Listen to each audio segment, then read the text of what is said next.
অনুষ্ঠিত হবে।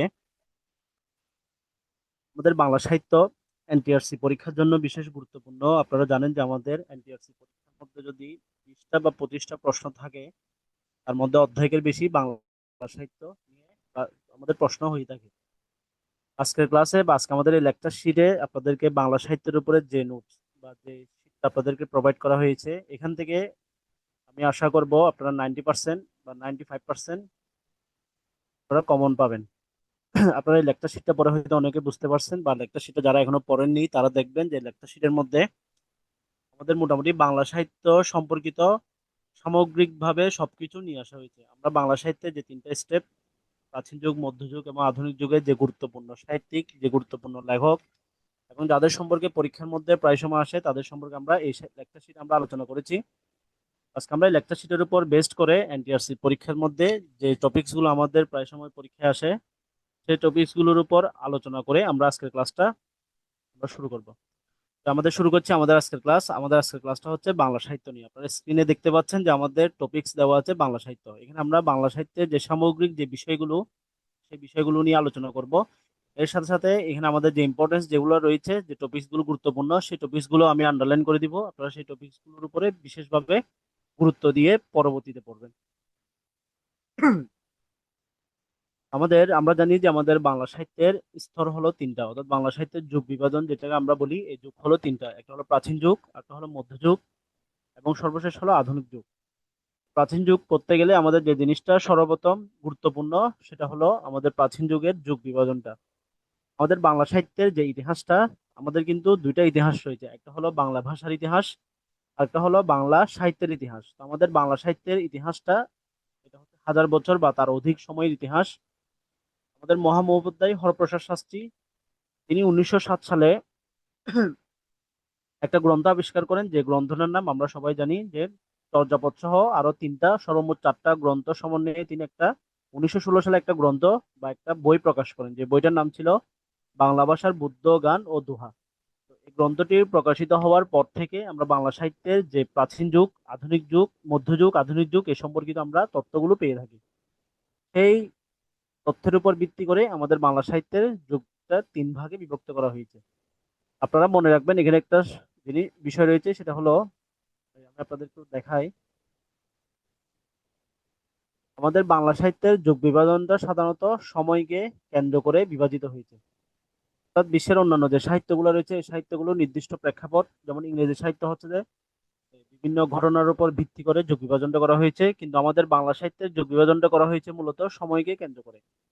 তো ইতিহাসবিদরা যারা রয়েছেন, যারা ইতিহাস নিয়ে গবেষণা করেন, সেই ইতিহাসবিদ তারা বাংলা সাহিত্যের 3টা যুগ বিভাজিত করেছেন। একটা হলো প্রাচীন যুগ, মধ্যযুগ এবং আধুনিক যুগ। প্রাচীন যুগের সময়কালটা আমরা, প্রাচীন যুগের যে শুরু বা যে সময়কালটা, এই সময়কালটা নিয়ে আমরা অনেক ধরনের মতামত পেয়ে থাকি। তার মধ্যে 4টা হচ্ছে আমাদের সবচেয়ে গুরুত্বপূর্ণ। এবং আমাদের যে বাজারের বইগুলো রয়েছে, বা আমরা যে, যখন আমরা এমসিকিউ বা বিভিন্ন গাইড থেকে যখন আমরা জব সলিউশন যখন আমরা পড়ি, তখন আমরা দেখি যে আমাদের এই 2টা মত পরীক্ষা সবচেয়ে বেশি দেওয়া থাকে। একটা হলো ডক্টর মোহাম্মদ শহীদুল্লাহর মতামত, একটা হলো ডক্টর সুনীতি কুমার চট্টোপাধ্যায়ের মতামত।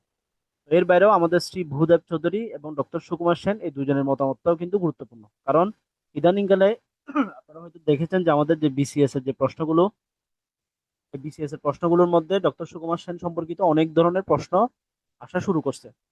সুতরাং আমাদের যুগ বিভাজনের ক্ষেত্রেও আমাদের ডক্টর মোহাম্মদ শহীদুল্লাহ এবং ডক্টর সুনীতি কুমার চট্টোপাধ্যায়ের বাইরে গিয়ে এই দুইজনের মতামতটাও আমাদের লাগবে। তো ডক্টর মোহাম্মদ শহীদুল্লাহ বলেছেন কি, ডক্টর মোহাম্মদ শহীদুল্লাহ বলেছেন যে আমাদের বাংলা সাহিত্যের যে প্রাচীন যুগ, সেই প্রাচীন যুগটার শুরুর সময়টা বলেছেন তিনি 650, যেটাকে আমরা শতাব্দী হিসেবে বলতে পারি যে সপ্তম শতাব্দীতে।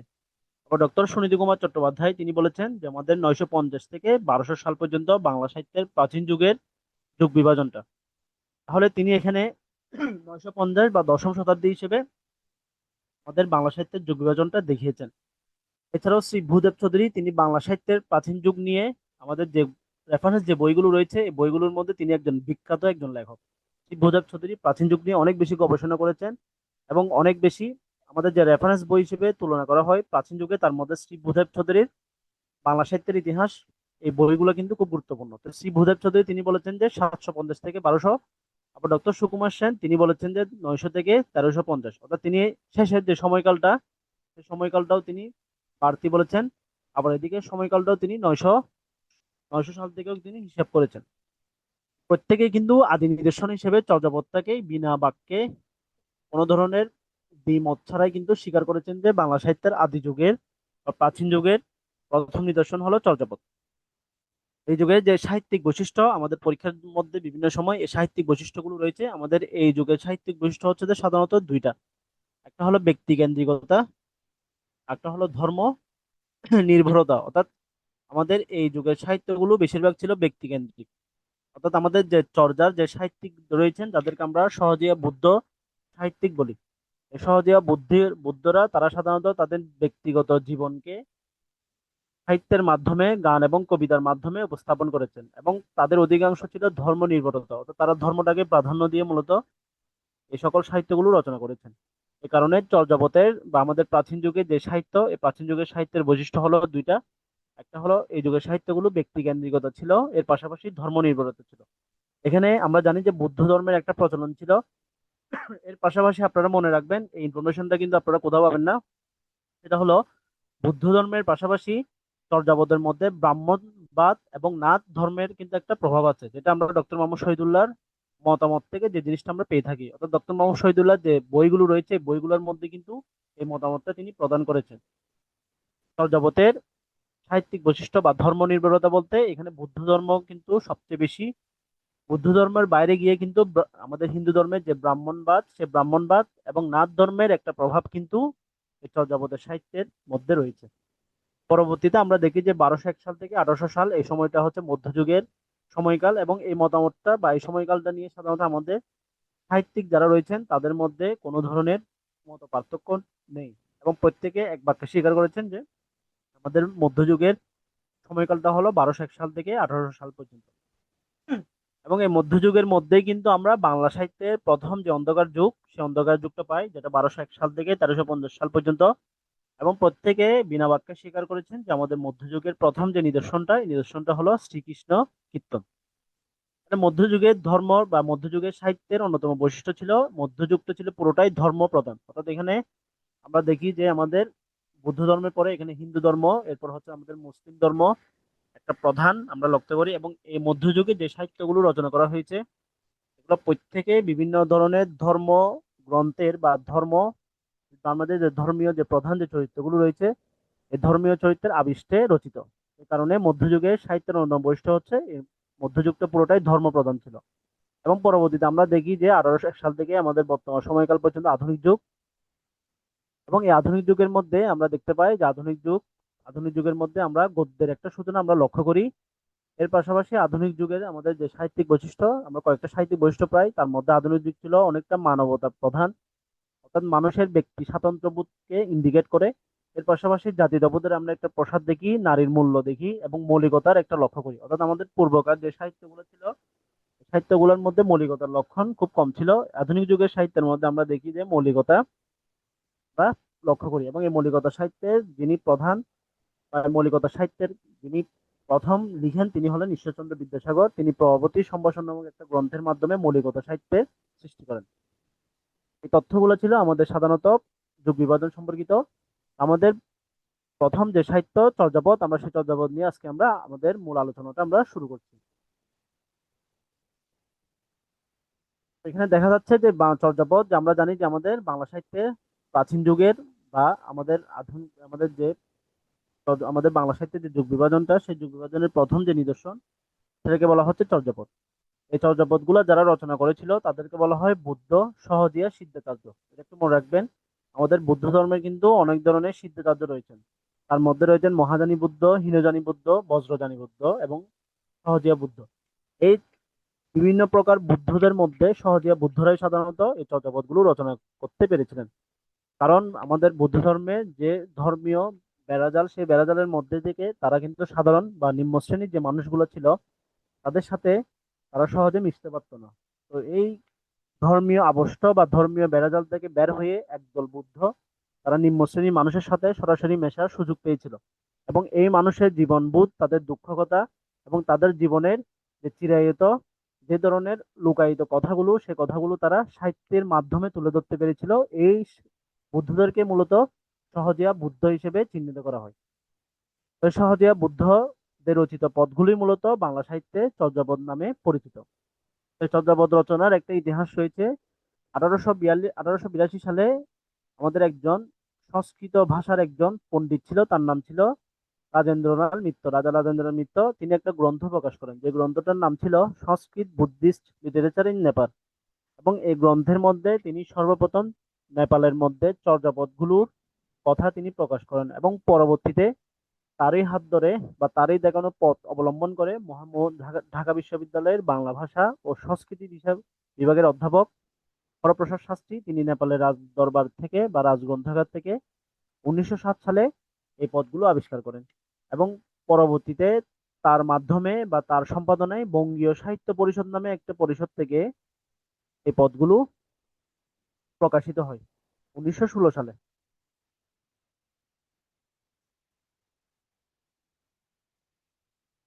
এই পদগুলো প্রকাশিত হয় 1916 সালে। এবং এই চর্যাপদের মধ্যে চর্যাপদের যে প্রাচীন যে নাম অর্থাৎ মৌলিক যে নামটা ছিল পূর্বকার, সেটা ছিল চর্য বিনষ্টয়। এর বাইরে তিনি আরো 3টা গ্রন্থ আবিষ্কার করেন, তার মধ্যে একটা রয়েছে সরপাত এবং কৃষ্ণপদের দোহা, ঢাকার নব,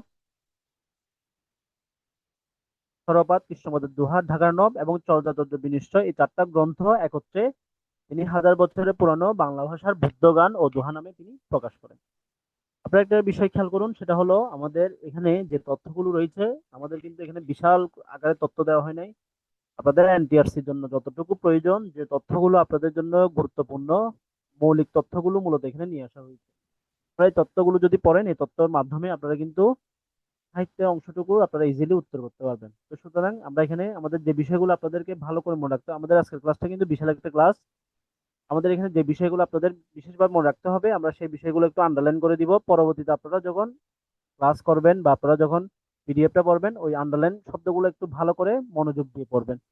তাহলে হবে কি, আপনারা যখন পরীক্ষা দিবেন এখান দেখবেন এখান থেকে আপনারা ইনশাল্লাহ অনেকগুলো কমন পাবেন।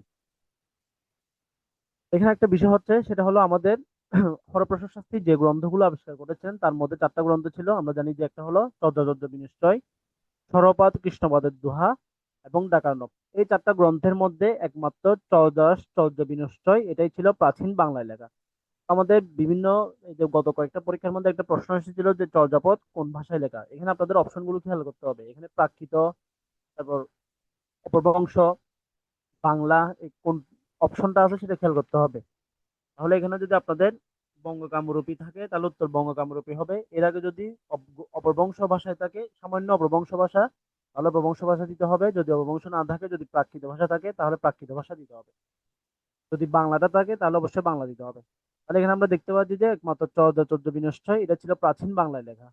প্রাচীন বাংলাটা আমরা কোথায় দেখলাম? আমরা শুরুর দিকে আপনাদেরকে যখন ধ্বনি এবং বর্ণ পড়েছিলাম, বাংলা ভাষার ইতিহাস যখন পড়েছিলাম, ভাষার ইতিহাসের মধ্যে আপনাদেরকে একটা চার্ট দেখাইছিলাম যে আমাদের ইন্দো ইউরোপীয় ভাষাগোষ্ঠী থেকে শতম এবং ক্যান্তম থেকে পরবর্তীতে বিভিন্ন ধাপ অতিক্রম করে বঙ্গ কামরূপী থেকে বাংলা ভাষার উৎপত্তি হয়েছিল। এতে বঙ্গ কামরূপী থেকে উৎপত্তিকৃত বাংলা ভাষাটাই মূলত প্রাচীন বাংলা। এই বাংলা ভাষাটাই কিন্তু চর্যাপদের ভাষা। এর বাইরে বাকি যে 3টা ছিল, অর্থাৎ সরপাত, কৃষ্ণপদের দোহা এবং ডাকার্ণব, এগুলো ছিল অপভ্রংশ ভাষায় রচিত। মনে রাখবেন, অপভ্রংশ হলো সংস্কৃত ভাষার বিকৃত রূপকে বলা হয় অপভ্রংশ। অর্থাৎ আমাদের যে সংস্কৃত ভাষা, এই সংস্কৃত ভাষার বিকৃত রূপকে বলা হয় কি? অপভ্রংশ ভাষা।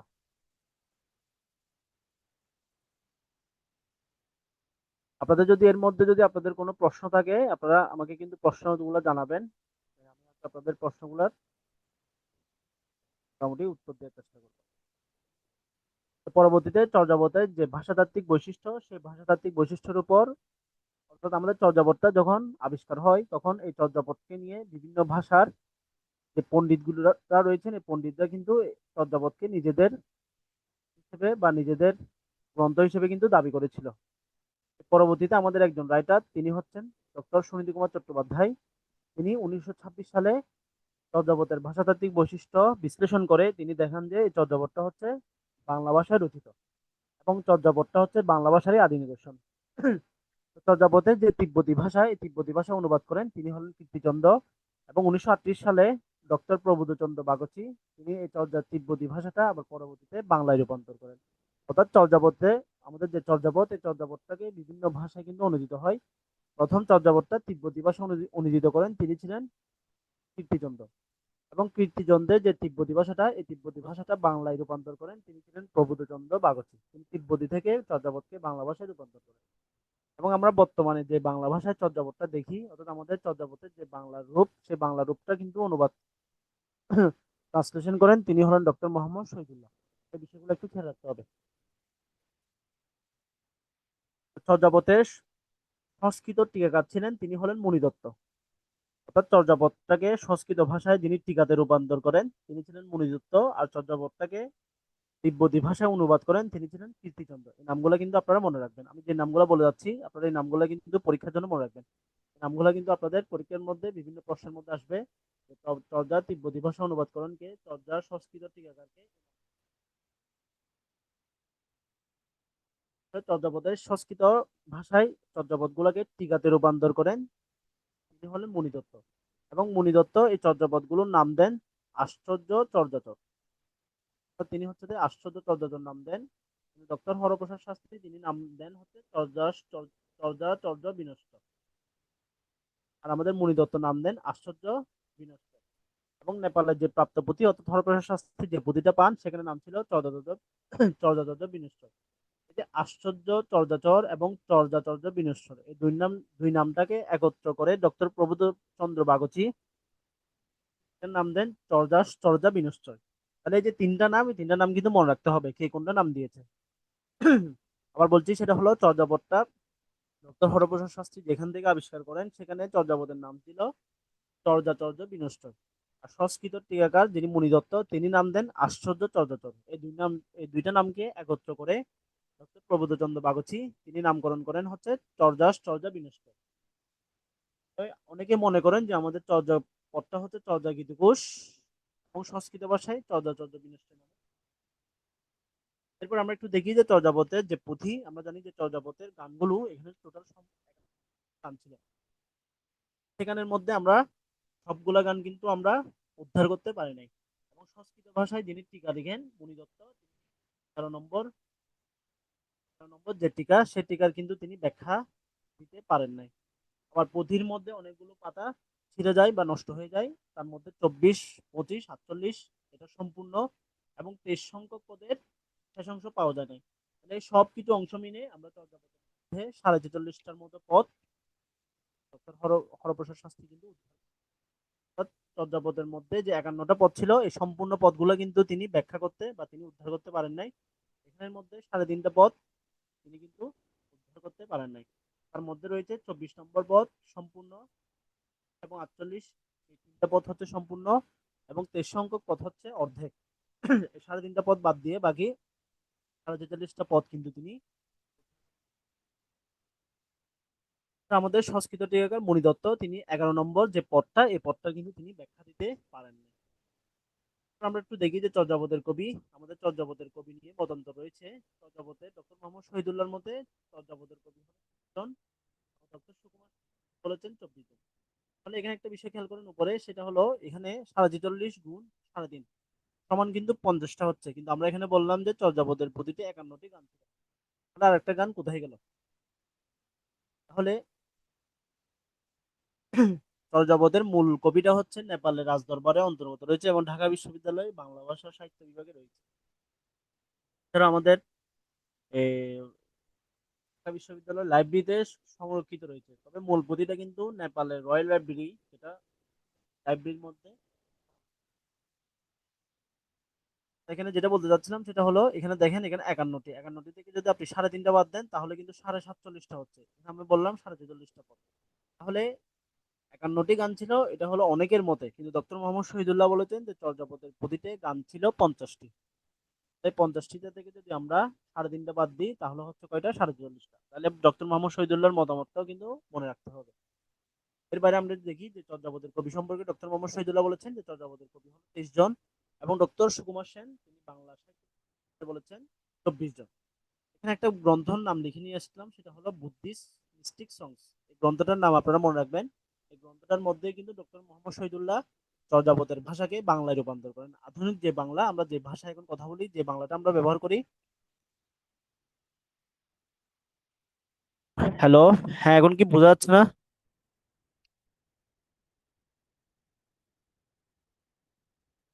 আমার তো সব ওকে আছে। বোঝা যাচ্ছে কথা? ওকে। এখানে স্পিকার তো সব ওকে আছে। এরপর না বোঝা গেলে কোনো আমাকে একটু জানাবেন কাইন্ডলি। আচ্ছা, যেটা বলতেছিলাম সেটা হলো আমাদের বুদ্ধিস্ট মিস্টিক সংস এই গ্রন্থের লেখক হলো doctor doctor Mohammad Shahidullah.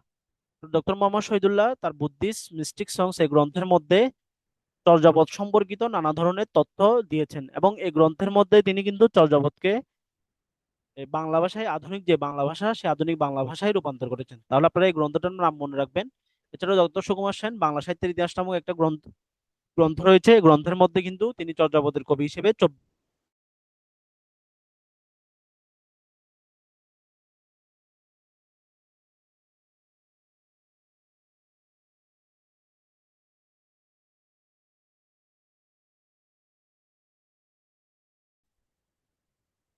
Okay, thank you.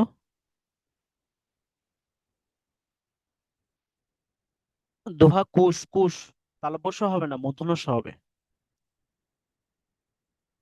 দোহা কুশ যেটা মূর্ধন্য ষ ওইটাই শুদ্ধ। আপনাদের যে কোনো প্রশ্ন আপনারা টাইপ করে লিখেন, আমি সাথে সাথে কিন্তু উত্তর দিয়ে দিব।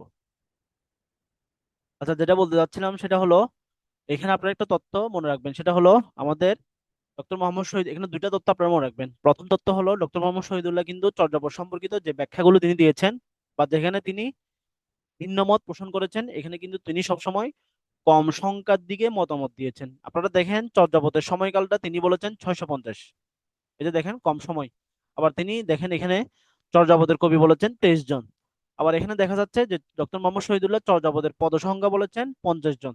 তার মানে তিনি হচ্ছে কম সংখ্যার দিকে কিন্তু উল্লেখ করেছেন। এই কারণে আপনারা কম সংখ্যাটাকে কিন্তু উত্তর করতে হবে। পরীক্ষার মধ্যে দুইটা থাকলে কিন্তু উত্তর কিন্তু ডক্টর মোহাম্মদ শহীদুল্লাহটাই করতে হবে। এটা একটু খেয়াল রাখতে হবে। এটা আমি ওই ফার্স্ট ক্লাসে বলেছিলাম যে আমাদের মতামত যদি দুইটা থাকে, আমাদের অপশনের মধ্যে কিন্তু পরীক্ষায় দুই ধরনের একই ধরনের উত্তর কিন্তু ডাবল থাকে। আপনাদের মতান্তর যাতে না হয় বা ভুল না হয়, এখানে মনে রাখবেন যে আমাদের ডক্টর মোহাম্মদ শহীদুল্লাহ যে মতটা দিয়েছেন এই মতটাই উত্তর হবে। এবং ডক্টর মোহাম্মদ শহীদুল্লাহ সবসময় কম দিকে মতামত দিয়েছেন, সবগুলো সংখ্যা কিন্তু তিনি কম বলেছেন। এ বিষয়ে একটু খেয়াল রাখতে হবে। তো এই 50টা পদের মধ্যে সবচেয়ে পদ যিনি লিখেছেন তিনি ছিলেন কানুপা। তার নাম কি? কানুপা। তিনি সর্বমোট 13টার মধ্যে পদ লিখেছেন। এরপরে রয়েছে বসুকুপা, তিনি 8টা পদ লিখেছেন।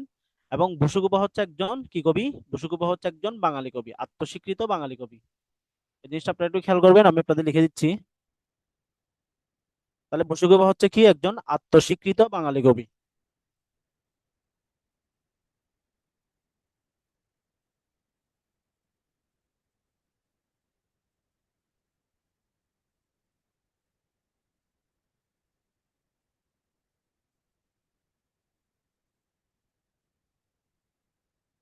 এখন আপনারা যারা ক্লাস করতেছেন, আপনারা আমাকে একটু বলুন যে আত্মস্বীকৃত বাঙালি কবি শব্দ মানে কি বোঝানো হচ্ছে?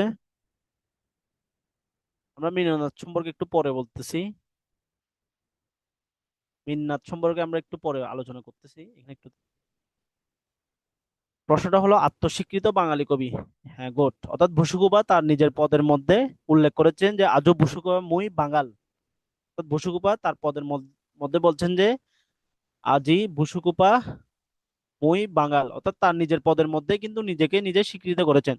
তাহলে প্রশ্নগুলো দেখেন কিভাবে নিজেই নিজে বাঙালি বলে ঘোষণা দিয়েছেন নিজের পদের মধ্যে। এই জন্য বসুকুপা হচ্ছে আত্মস্বীকৃত বাঙালি কবি। ওকে, সবাই মোটামুটি বুঝতে পেরেছেন? অ-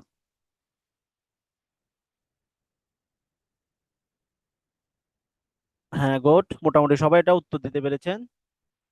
অর্থাৎ তিনি বলেছেন 49 নং পদের মধ্যে যে আশু আজি বুসুকু বাঙালি ভৈলি নিয় গরিনী চন্ডালে লেলি। অর্থাৎ আজকে আমি বুসুকুপা নিজে বাঙালি, বাঙালি চন্ডাল রূপে নিজেকে আবিষ্কৃত করেছি। নিজেকে নিজে বাঙালি বলার কারণে বসুকুপা হচ্ছে আত্মস্বীকৃত বাঙালি কবি। আর বাকি যে বাঙালি কবি আমরা বলি, আপনারা হয়তো অনেকে দেখেছেন, এগুলো হচ্ছে আমরা নিজেরাই এগুলো নাম দিই বা সাহিত্যিকরা কিন্তু বাঙালি হিসেবে স্বীকৃতি করেছেন, বাঙালি হিসেবে স্বীকৃতি দিয়েছেন। কিন্তু নিজেকে নিজে বাঙালি বলেছেন সেটা হলো বসুকুপা। আচ্ছা, তো পরবর্তীতে আমরা দেখি যে আমাদের এরপরে সরপা লিখেছেন চারটা, কুক্কুরিপা তিনটা, বাকিরা হচ্ছে যে দুইটা লিখেছেন। আপনাদের এই তথ্যটা কিন্তু বিভিন্ন বইয়ের মধ্যে বিভিন্ন ধরনের তথ্য দেওয়া আছে, এটা একটু খেয়াল করবেন। আমাদের চর্যাগীতি প্রসঙ্গ সৈয়দ আলী হাসান স্যারের একটা বই রয়েছেন, ইনি আমাদের চট্টগ্রাম বিশ্ববিদ্যালয়ে বাংলা বিভাগের সাবেক টিচার ছিলেন। ওনার বইয়ের মধ্যে কিন্তু এই চর্যাপদের এই কবিদের পদ সম্পর্কে আলোচনা করা হয়েছে। তাহলে এই উৎসটা নেওয়া হয়েছে চর্যাগীতি প্রসঙ্গ থেকে। এরপরে আমাদের চর্যাপদের আদিকবি সম্পর্কে আমরা দেখি যে প্রত্যেকে স্বীকার করেছেন যে চর্যাপদের আদিকবি হচ্ছে লুইপা, অর্থাৎ আমাদের কা তরুবর পাঞ্চপি ডাল চঞ্চল চেয়ে পৈটাকাল ধীর করিও মহাসুখ পরিণাম লুই ভনয় গুরু পুচ্ছিও যাও। এই যে লুই অর্থাৎ প্রথম আদিকবি হিসেবে চর্যাপদের যে প্রথম যে পদটা আমরা দেখি কা তরুবর পাঞ্জাবি ডাল, এই পদটা লিখেছেন লুইপা। এটা সবাই স্বীকার করেছেন, কিন্তু ডক্টর মোহাম্মদ শহীদুল্লাহ বলেছেন যে চর্যাপদের আদিকবি হচ্ছে সবরপা, অর্থাৎ সবরপা হচ্ছে চর্যাপদের আদিকবি। এবং তিনি এখানে যুক্তি দিয়েছেন যে তিনি রাজা মিন্নাতের সময়কালে, অর্থাৎ মিন্নাতের আবির্ভাব কিন্তু আরো অনেক আগে, রাজা মিন্নাতের সময়কালে কিন্তু তিনি কি করেছেন, তিনি জীবিত ছিলেন। এবং লুইপাকে কিন্তু তিনি সবরপার শিষ্য হিসেবে স্বীকৃত দিয়েছেন, অর্থাৎ লুইপা ছিল সবরপার শিষ্য এবং সবরপা ছিল লুইপার গুরু। এবং লুইপার সময়টাকে তিনি নির্দেশ করেছেন মিন্নাতের সময়কালে। মিন্নাতের সময়টা হচ্ছে আরো আগে। তাহলে এই মিন্নাতের সময়কালে তিনি যুক্তি উপস্থাপন করার কারণে তিনি আসলে ওনাদের জন্ম মৃত্যু সাল সম্পর্কে এক্সাক্ট মানে স্পেসিফিক ভাবে ওনারা হচ্ছে স্পেসিফিক ভাবে সময়টা বলেন নাই, ওনারা বলেছেন যে খ্রিস্টপূর্ব বা এত সময় এত শতাব্দী, এটাই উল্লেখ করেছেন। স্পেসিফিক ভাবে আলাদা করে নির্দিষ্ট করে সময়কালটা কিন্তু বর্ণনা করে যাননি কোনো সাহিত্যিক। বুঝতে পেরেছেন?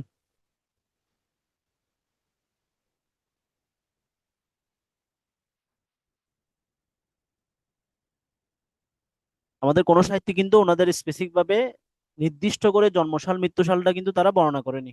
তারা যেটা বর্ণনা করেছেন যে মিন্নাত পঞ্চম শতাব্দীতে বা খ্রিস্টপূর্ব দ্বিতীয় শতাব্দীতে জীবিত ছিলেন, এটাই হচ্ছে তারা বর্ণনা করেছেন। খ্রিস্টপূর্ব আমাদের ষষ্ঠম শতাব্দীতে বা অষ্টম শতাব্দীতে এরকম তারা বর্ণনা করেছেন। তারা কিন্তু এই যে এই যে ডক্টর মোহাম্মদ শহীদুল্লাহ যে মতামতটা দিয়েছেন যে চর্যাপদের সময়কালটা 650 থেকে, এটা হলো রাজা মিন্নাতের সময়কাল। সবরপার লেখার ধরন দেখে মূলত তিনি এই মতামতটা দিয়েছেন। আর বাকি যারা আছে তারা কিন্তু সবাই স্বীকার করেছেন চর্যাপদটা রচিত হয়েছিল দশম শতাব্দীতে। ডক্টর মোহাম্মদ শহীদুল্লাহ বলেছেন যে সবরপা ষষ্ঠ সপ্তম শতাব্দীতে জীবিত ছিলেন, তখন মিন্নাতের অস্তিত্ব ছিল, ওই সময়কালে জীবিত ছিলেন। এই কারণে তো উনি বলেছেন যে চর্যাপদের সময়কালটা হলো 650 সালে, এবং তিনি মিন্নাতের সময়কালে ছিলেন বলে সবরপাকে কিন্তু তিনি চর্যার আদি কবি হিসেবে স্বীকৃতি দিয়েছেন এবং আধুনিকতম কবি হিসেবে তিনি সরপা এবং বুসুকুপাকে চিহ্নিত করেছেন। এছাড়াও ডক্টর মোহাম্মদ শহীদুল্লাহ বলেছেন যে সবরপা, লুইপা, বুসুকুপা এরা হচ্ছে বাঙালি কবি, অর্থাৎ এদেরকে বাঙালি কবি হিসেবে স্বীকৃতি দিয়েছেন ডক্টর মোহাম্মদ শহীদুল্লাহ। সাজ্জাদ, বুঝতে পেরেছেন?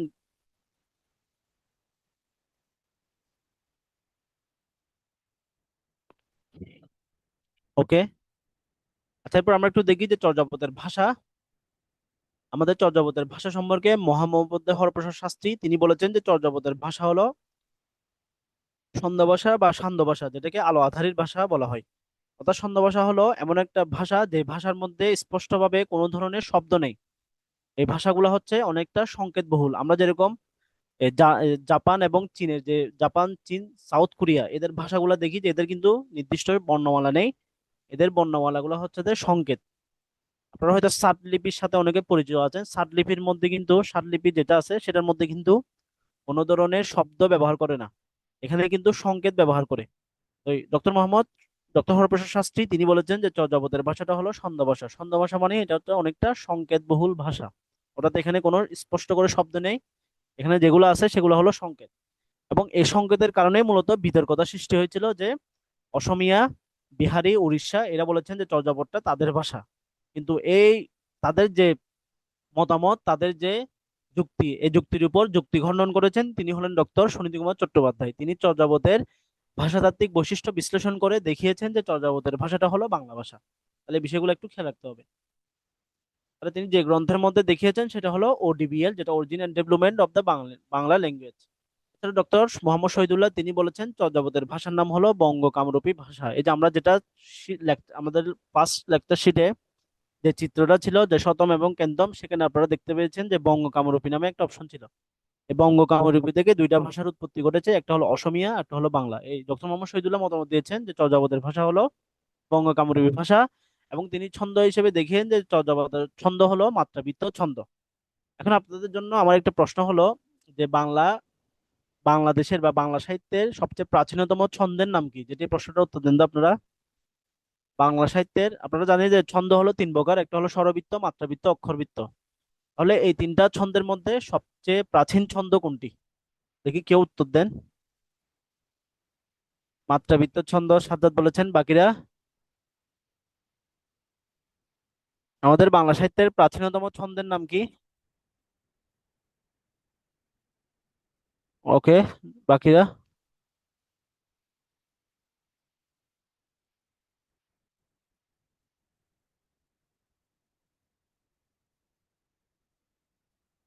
অক্ষরবৃত্ত। আচ্ছা, এখানে মনে রাখবেন আমাদের বাংলা সাহিত্যের ছন্দ হলো তিন প্রকার, একটা হলো স্বরবৃত্ত, মাত্রাবৃত্ত, অক্ষরবৃত্ত।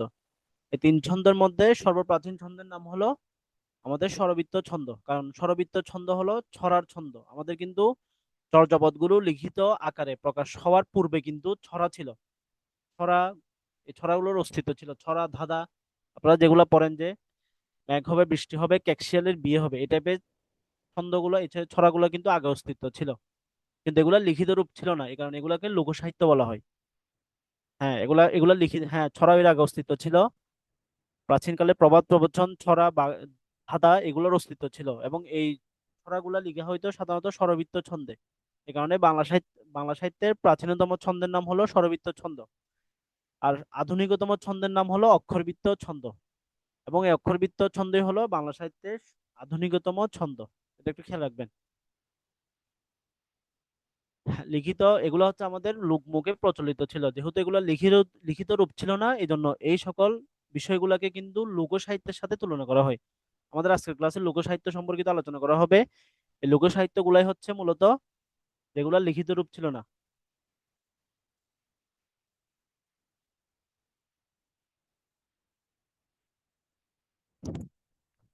আমাদের লিখিত রূপ যেটা পাই সেটা হলো একমাত্র চর্যাপদ, এই কারণে এগুলাকে কিন্তু প্রাচীন সাহিত্য হিসেবে তুলনা করা হয় না বা প্রাচীন সাহিত্য বলা হয় না। চর্যাপদই একমাত্র লিখিত নিদর্শন ছিল, এর আগেগুলো কিন্তু লিখিত নিদর্শন ছিল না। কিন্তু ছড়া, প্রবাদ প্রবচন, বাগধারা, ধাঁধা এগুলোর উৎপত্তি কিন্তু চর্যাপদের থেকে আরো অনেক আগে, যখন থেকে ভাষায় বাংলা ভাষা থেকে মানুষ কথা বলতে শুরু করেছে, সে আর জনার্য যুগ থেকে, তখন থেকে কিন্তু এই ছড়া, প্রবাদ প্রবচনের অস্তিত্ব ছিল। এটা একটু খেয়াল রাখতে হবে। আচ্ছা, এরপর আমরা একটু দেখি যে চর্যাপদের ধর্মমত। আমরা জানি যে চর্যাপদ, আচ্ছা এখানে মাত্রা, এটা হলো 16 মাত্রার পাদানুকূল পাদানুকূল ছন্দে রচিত।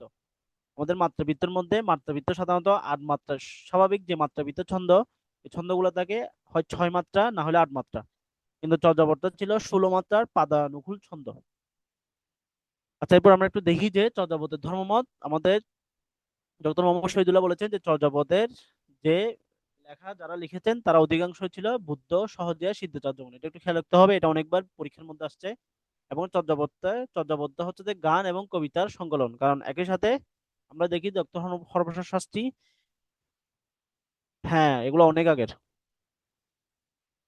এগুলো কৃষিকাজ সম্পর্কিত, ধর্ম সম্পর্কিত ছিল, এগুলো লিখিত রূপ ছিল না, এই কারণে এগুলো লোক সাহিত্যের অন্তর্গত ছিল।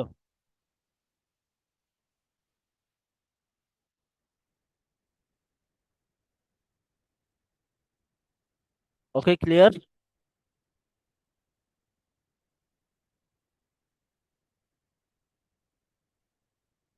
ওকে, তাহলে ধর্ম হিসেবে মনে রাখবেন যে চর্যাপদটা হলো বুদ্ধ, সহজিয়া, সিদ্ধাচার্যের মাধ্যমে রচিত, এবং চর্যাপদ হচ্ছে একই সাথে গান এবং একই সাথে কবিতার সংকলন।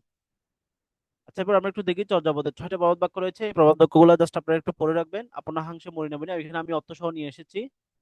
হাতেরে কাঙ্কন মালুই দাপন, হারিত বাত নাহি নিত্যা বেশি, ধুইল দুদিগি বেন্টে সময়, বর্ষণ গোহালি কিমো দুঠ বলন্দে অঞ্চহন্তে আনবিনাটা। এগুলো ছিল আমাদের চর্যাপদের কিছু প্রবাদ বাক্য। এখন এখানে আমরা 6টা প্রবাদ বাক্য স্থিত পাই, এগুলো একটু পড়ে নিতে হবে। এছাড়া সাহিত্য মূল্য হচ্ছে, যেখানে আমাদের একই সাথে এটা ধর্মীয় সঙ্গীত, আবার একই সাথে এটি হচ্ছে বাংলা সাহিত্যের আদি নিদর্শন। এটা ছিল আমাদের চর্যাপদ সম্পর্কিত। এরপর আমরা একটু দেখি যে অন্ধকার যুগ। আমাদের পরবর্তীতে চর্যাপদের রচনার পরবর্তী সময়কালে আমরা দেখি যে আমাদের বাংলাদেশের মধ্যে মুসলিম যে সাহিত্যিক ইখতিয়ার উদ্দিন মোহাম্মদুদ্দিন বখতিয়ার খলজি বাংলা শাসন করেন, এবং এই বাংলা শাসন হওয়ার পর থেকে মূলত বাংলা সাহিত্যের যে স্বাভাবিক একটা ধারা, এই ধারাটা কিছুদিনের জন্য বন্ধ হয়ে যায়। এই সময়কালে লিখিত কোনো সাহিত্য পাওয়া যায় না, তবে কিছু কিছু সাহিত্য পাওয়া যায় যে সাহিত্যগুলোর মধ্যে আমাদের সাহিত্যের যে স্বাভাবিক বৈশিষ্ট্য, সেই বৈশিষ্ট্যের কিন্তু কোনো চিহ্ন নাই। এই সাহিত্যগুলোকে সাধারণত অন্ধকার যুগের সাহিত্য বলা হয়, এবং এগুলা কিন্তু পরিপূর্ণভাবে বাংলা ভাষার সাহিত্য হিসেবে চিহ্নিত করা যায় না, কারণ এগুলোর মধ্যে সাহিত্যের যে সাধারণ বৈশিষ্ট্য, সেই সাধারণ বৈশিষ্ট্যের কিন্তু কোনো অস্তিত্ব ছিল না। এই অস্তিত্ব না থাকার কারণে আমরা এটাকে সাধারণ বা আমাদের গতানুগতিক যে সাহিত্য, সেই সাহিত্যের সাথে আমরা তুলনা করতে পারি না। অন্ধকার যুগে আমরা তিনটা সাহিত্য পাই, এই তিনটা সাহিত্য কিন্তু পরীক্ষার মধ্যে অনেকবার আসছে। এগুলো একটু মনে রাখবেন। সেটা হলো শ্রীহর্ষ রচিত প্রাকৃত বেঙ্গল, যেটা হচ্ছে প্রাকৃত ভাষায় লেখা এক ধরনের গীতি কবিতা। এছাড়াও রামায় পণ্ডিতের শূন্য পুরাণ, যেটা হলো এক ধরনের চম্পু কাব্য। তাহলে আপনারা আমাকে বলেন তো, এই চম্পু কাব্য শব্দের অর্থ কি? কেউ জানেন এই চম্পু কাব্য মানে কি? ক্লাসে আমার সাথে কিন্তু রেসপন্স করতে হবে। আজকের ক্লাস থেকে আপনারা অনেক কিছু শিখবেন, যেটা আপনারা এর আগে জানেন না। হ্যাঁ, গোট, অর্থাৎ যে কাব্যের সাথে গদ্য এবং পদ্য মিশ্রিত। এই যে এখানে আকরাম বলছে জানি না, ওই যেখানে উত্তর দেওয়া হয়েছে, চম্পু কাব্য মানে হচ্ছে যে কাব্যটার সাথে গদ্য এবং পদ্য এই দুইটার মিশ্রণ থাকে, তাকে চম্পু কাব্য বলা হয়। তাহলে আমরা দেখি যে রামাই পণ্ডিত তিনি শূন্য পুরাণ নামে একটি গ্রন্থ লিখেছেন। এখানে দেখেন শূন্য, এই শূন্য শব্দটা হলো বুদ্ধ ধর্মের যে শূন্যবাদ, এই শূন্যবাদটাকে ইন্ডিকেট করে। আবার পুরাণ শব্দটা হলো হিন্দু ধর্মের যে লৌকিকতাবাদ, এই লৌকিকতাবাদকে ইন্ডিকেট করে। তার মানে এখানে দুইটা ধর্মের কাহিনী কিন্তু বর্ণনা আছে, একটা হলো বুদ্ধ ধর্মের শূন্যবাদ, আর একটা হলো হিন্দু ধর্মের লৌকিকতাবাদ, যেটা পৌরাণিক ধর্ম, যেটাকে আমরা বলি যে পুরাণ। আমরা বলি কোরআন এবং পুরাণ, এই পুরাণ হলো লৌকিকতাবাদটাকে ইন্ডিকেট করে। এই দুইটা ধর্মের মিশ্রণে মূলত এই গ্রন্থগুলো রচনা করা হয়েছে, এবং এই গ্রন্থগুলো ছিল অনেকটা চম্পু কাব্য, অর্থাৎ কিছু কিছু গদ্য ভাষায় লেখা, আবার কিছু কিছু পুরাণ। দীর্ঘিকা না স্যার, এটা হলো পুরাণ, শূন্য পুরাণ।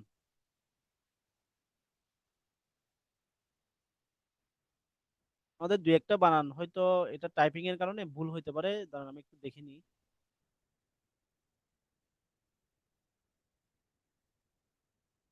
শূন্য পুরাণ, শূন্য পুরাণ, আমাদের বানানটা ঠিক আছে, শূন্য পুরাণ। হ্রস্বকার দিয়ে হবে, দীর্ঘকার দিয়ে হবে না। অনেক সময় টাইপিং এর কারণে ভুল হয়ে থাকে। পুরাণটা হ্রস্বকার দিয়ে হবে, দীর্ঘকার হবে না। আচ্ছা, এরপর আমরা একটু দেখি পরবর্তীতে আমাদের হলরাজ মিশ্র তিনি লিখেছেন শেখ সুবুদিয়া। তাহলে শেখ সুবুদিয়া, এটা শেখ হলো রাজা, এই যে শেখ জালালউদ্দিন তিব্রিজি। আর সুবোধেয় মানে হচ্ছে যে এটা রাজা লক্ষণ সেনের, তার রাষ্ট্রীয় কার্য পরিচালনা করার সময় বিভিন্ন ধরনের তিনি পদক্ষেপ গ্রহণ করতেন। এই পদক্ষেপগুলো অনেকটা ছিল রাজা প্রজা বান্ধব। এই প্রজা বান্ধবের উপর ভিত্তি করে ফলাইন মিশ্র লিখেছেন শেখ সুবেদেয়া, যেখানে তিনি রাজা লক্ষণ সেনের গুণাবলীর কথা বর্ণনা করেছেন। আবার একই সাথে ইসলাম ধর্মের যে শেখ জালালউদ্দিন তিব্রিজি, তার অলৌকিক কাহিনীর নিয়ে কিন্তু তিনি এই শেখ সুবেদেয়া গ্রন্থটি রচনা করেন, এবং এটি হলো এক ধরনের চম্পু কাব্য। তাহলে এখানে আপনাদের মনে রাখতে হবে, সেটা হলো শূন্য পুরাণটা ছিল বুদ্ধ ধর্ম এবং হিন্দু ধর্ম নিয়ে, হিন্দু ধর্মের কাহিনী রচিত। আর শেখ সুবোধ হলো হিন্দু ধর্ম এবং মুসলিম ধর্মের কাহিনী নিয়ে রচিত। এবং এই দুইটা গ্রন্থের লেখকের নাম, আপনার এই তিনটা গ্রন্থের লেখকের নাম কিন্তু আপনাদের মনে রাখতে হবে। হলো শ্রীহর্ষ, যিনি প্রাকৃত বেঙ্গল লিখেছেন, এটা ছিল প্রাকৃত ভাষায়। তাহলে প্রাকৃত ভাষার সাথে কিন্তু বাংলা ভাষার মিল নেই, কারণ প্রাকৃত ভাষার পরে বাংলা ভাষার কিন্তু অনেকগুলা স্তর কিন্তু পার হয়ে গেছে। প্রাকৃত ভাষা থেকে প্রাকৃত অপভ্রংশ আসছে, এরপরে বঙ্গকামরূপী আসছে, এরপরে বাংলা ভাষা। কারণে এটা বাংলা সাহিত্যে মিল নাই। আবার এটা হচ্ছে এক ধরনের চম্পু কাব্য, এবং এই চম্পু কাব্যের মধ্যে সাহিত্যিক কোনো মিল না থাকার কারণে এগুলা কিন্তু বাংলা সাহিত্যের নিদর্শন হিসেবে কিন্তু তুলনা করা যায় না। যেহেতু এগুলো ওই সময়কালে লেখা হয়েছে অন্ধকার যুগের নিদর্শন, এই কারণে এগুলো অন্ধকার যুগের নিদর্শন হিসেবে চিহ্নিত করা হয়। এরপর আমরা একটু দেখি যে আমাদের মধ্যযুগের সাহিত্যকর্ম। আমাদের মধ্যযুগের সাহিত্যকর্ম বিভিন্ন অংশে বিভক্ত। তার মধ্যে রয়েছে শ্রীকৃষ্ণ কীর্তন, মঙ্গল কাব্য, বৈষ্ণব পদাবলী, রোমান্টিক প্রণয় প্রখ্যান, অনুবাদ সাহিত্য, জীবনী সাহিত্য, লোক সাহিত্য। আমরা ধারাবাহিকভাবে আমাদের মধ্যযুগের যে সাহিত্য, এই মধ্যযুগের সাহিত্যগুলো আমরা আলোচনা করব। এখন এর মধ্যে আমরা একটা মিনিট সময় নিই, সেটা হলো আপনাদের প্রাচীন যুগ এবং চর্যাপদ সম্পর্কিত কোনো যদি প্রশ্ন থাকে, আপনারা 1 মিনিটের মধ্যে আমাকে একটু প্রশ্নটা করতে পারেন। আজকের ক্লাসটা কিন্তু আপনারা খুব ভালো করে করবেন, এবং এখান থেকে অনেক কিছু শিখবেন নতুন করে।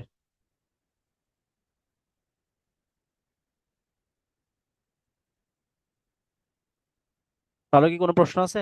প্রাচীন যুগ এবং অন্ধকার যুগ সম্পর্কে।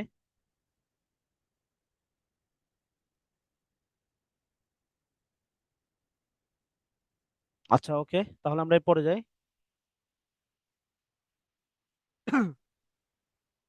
আমাদের বাংলা সাহিত্যটা হচ্ছে যে বিভিন্ন সুলতানের আমলে, অর্থাৎ বাংলা সাহিত্য বিভিন্ন সময় পৃষ্ঠপোষকতা লাভ করেছিল। তার মধ্যে আলাউদ্দিন হুসেন শাহ, যেটাকে আমরা বলি, অর্থাৎ প্রথম হচ্ছে গিয়াসুদ্দিন আদম শাহ। তিনি তিনি হচ্ছে প্রথম সম্প্রসারণ করেছেন।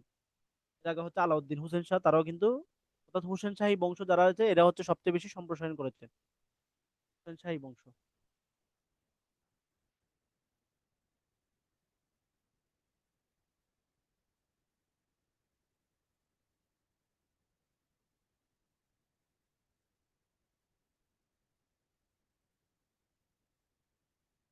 আপনারা দেখেন যে আমাদের যে চর্যাপদগুলো রয়েছে, এই চর্যাপদগুলো কিন্তু এই যে আমাদের পাল যারা রয়েছে, অর্থাৎ পাল বংশ, তারা কিন্তু চর্যাপদগুলা ধারাবাহিকভাবে কি করেছেন, চর্যাপদের তারা পৃষ্ঠপোষকতা করেছেন। এরপরে বাংলা সাহিত্যে সবচেয়ে বেশি পৃষ্ঠপোষকতা লাভ করেন সেটা হলো সুলতানি আমলে, যেটা আমরা চতুর্দশ শতক থেকে ষোড়শ শতক, অর্থাৎ 1400 শতক থেকে ষোড়শ শতকের মধ্যে আমরা দেখি যে এই সময়কালে সবচেয়ে বেশি আমাদের সাহিত্যিকগুলা সম্প্রসারিত হয়। এবং পরিবার হিসেবে আমরা দেখি যে রাজ পরিবার হিসেবে হুসেন শাহী বংশ হচ্ছে সবচেয়ে বেশি সম্প্রসারণ করেন। এটা আমাদের একটু পরে আসবে, আমরা এটা একটু পরে নিয়ে আলোচনা করব। তাহলে বংশ হিসেবে হুসেন শাহী বংশ হচ্ছে যে সবচেয়ে বেশি পৃষ্ঠপোষকতা লাভ করেন।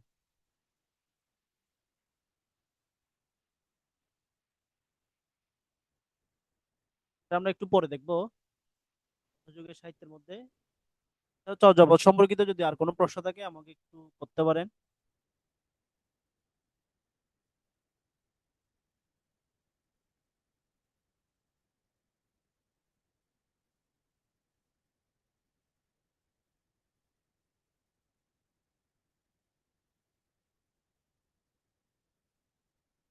আচ্ছা, ওকে, তাহলে আমরা এরপরে যাই। তাহলে আমাদের মধ্যযুগের প্রথম নিদর্শন হলো, সেটা হলো শ্রীকৃষ্ণ কীর্তন। তাহলে আমাদের মধ্যযুগের প্রথম কাব্য বলা হয় শ্রীকৃষ্ণ কীর্তনকে, এবং মধ্যযুগের আদি নিদর্শনও বলা হয় শ্রীকৃষ্ণ কীর্তনকে। এবং বাংলা ভাষায় খাঁটি খাঁটি বাংলা ভাষায় রচিত প্রথম সাহিত্য হলো শ্রীকৃষ্ণ কীর্তন। তাহলে এই তিনটা তথ্য মনে রাখতে হবে। একটা হলো মধ্যযুগের প্রথম নিদর্শন, মধ্যযুগের প্রথম কাব্য, এবং বাংলা ভাষায় খাঁটি বাংলা রচিত প্রথম কাব্য, এবং একক লেখক কর্তৃক রচিত প্রথম কাব্যগ্রন্থের নাম হলো শ্রীকৃষ্ণ কীর্তন। অর্থাৎ আমাদের যে চর্যাপদ যেটা রয়েছে, এই চর্যাপদ গুলো কিন্তু অনেকগুলো লেখক, এখানে প্রায় 23 থেকে 24 জন পদকর্তা রচনা করেছেন, কিন্তু শ্রীকৃষ্ণ কীর্তন হচ্ছে একজন লেখকই বর্ণনা করেছেন। এবং শ্রীকৃষ্ণ কীর্তনের যে লেখক সেটা হলো বরুচণ্ডী দাস। এই বরুচণ্ডী দাসকে বলা হয় মধ্যযুগের আদিকবি। তাহলে এখানে আমি তিনটা তথ্য দিচ্ছি আপনাদের, এই তিনটা তথ্য কিন্তু আপনারা একটু, আমি লিখে দিচ্ছি, আপনারা সাথে সাথে কিন্তু উত্তর দিয়ে দিবেন, কমেন্টের মাধ্যমে উত্তর দিবেন। প্রথম তথ্য হলো মধ্যযুগে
তাহলে এই প্রশ্নগুলোর দিকে আপনারা উত্তর করেন। এখানে আমি এই 5টা প্রশ্ন লিখলাম। একটা হলো মধ্যযুগের, সবাই একটু উত্তর করেন কাইন্ডলি। প্রথম প্রশ্নটা ছিল যে মধ্যযুগের আদি কবিকে, মধ্যযুগের শ্রেষ্ঠ কবিকে, মধ্যযুগের শেষ কবিকে, মধ্যযুগের উপন্যাসিককে, মধ্যযুগের খ্যাতনামা সাহিত্যিককে।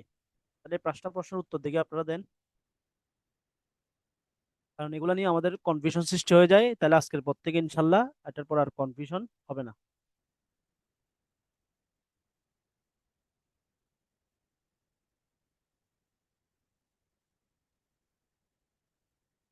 তাহলে বলুন তো মধ্যযুগের আদি কবিকে।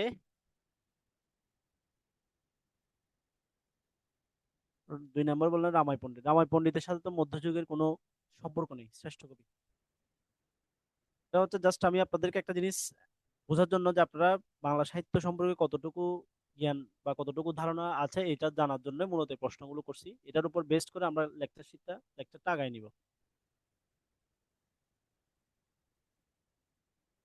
সবাই বড়চণ্ডী দাস, এটা সবার উত্তর হয়েছে। এরপরে মধ্যযুগের শ্রেষ্ঠ কবিকে দেখি, এটা উত্তর করেন। এখানে কিন্তু আমাদের পরীক্ষায় 3টা অপশন থাকে। ওকে, পরীক্ষার মধ্যে কিন্তু 3টা অপশন থাকে। একটা অপশন থাকে, আচ্ছা 2 নম্বর যে প্রশ্নটা মধ্যযুগের শ্রেষ্ঠ কবি, খেয়াল করেন সবাই, মধ্যযুগের শ্রেষ্ঠ কবি এটা কিন্তু পরীক্ষায় 3টা অপশন থাকে।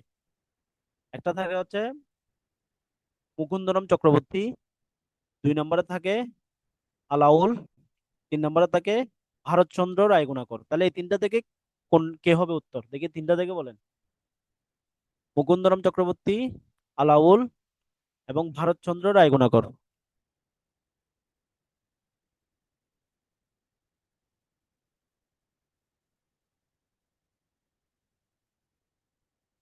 আচ্ছা, আচ্ছা ঠিক আছে, তাহলে আমরা এই 3টা প্রশ্নের উত্তর করি। সেটা হলো, আপনারা বলেছেন যে মধ্যযুগের প্রথম কবি হলো বরু চণ্ডীদাস, এটা কিন্তু উত্তর সঠিক।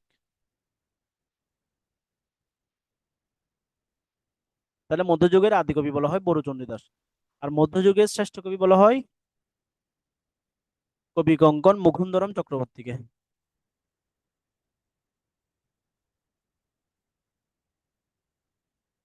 এবং মধ্যযুগের শেষ কবি হলো ভারতচন্দ্র রায়গুণাকর।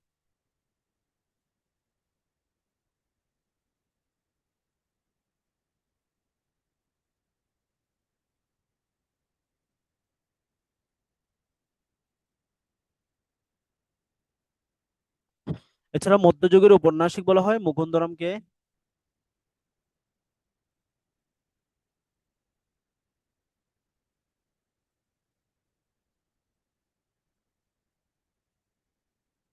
মধ্যযুগের খ্যাতনামা সাহিত্যিক হলেন আলাউল।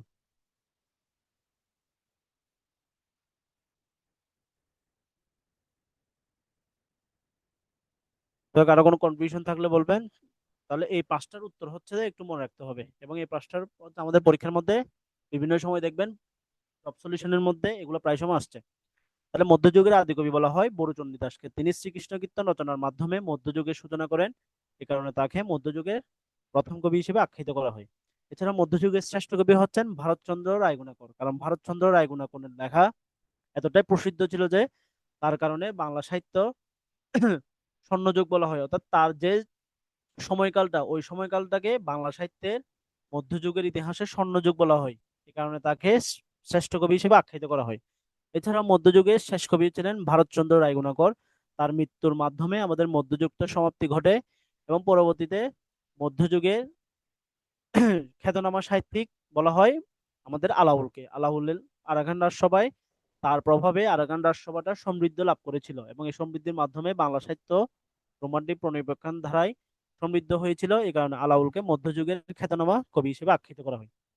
আশা করি এই 5টা প্রশ্ন আপনারা লিখে রাখবেন, এই 5টা প্রশ্ন তথ্য আপনারা মনে রাখবেন, এগুলো আপনাদের পরবর্তীতে কাজে দিবে। ওকে ওকে, এরপর আমরা একটু যাই তাহলে।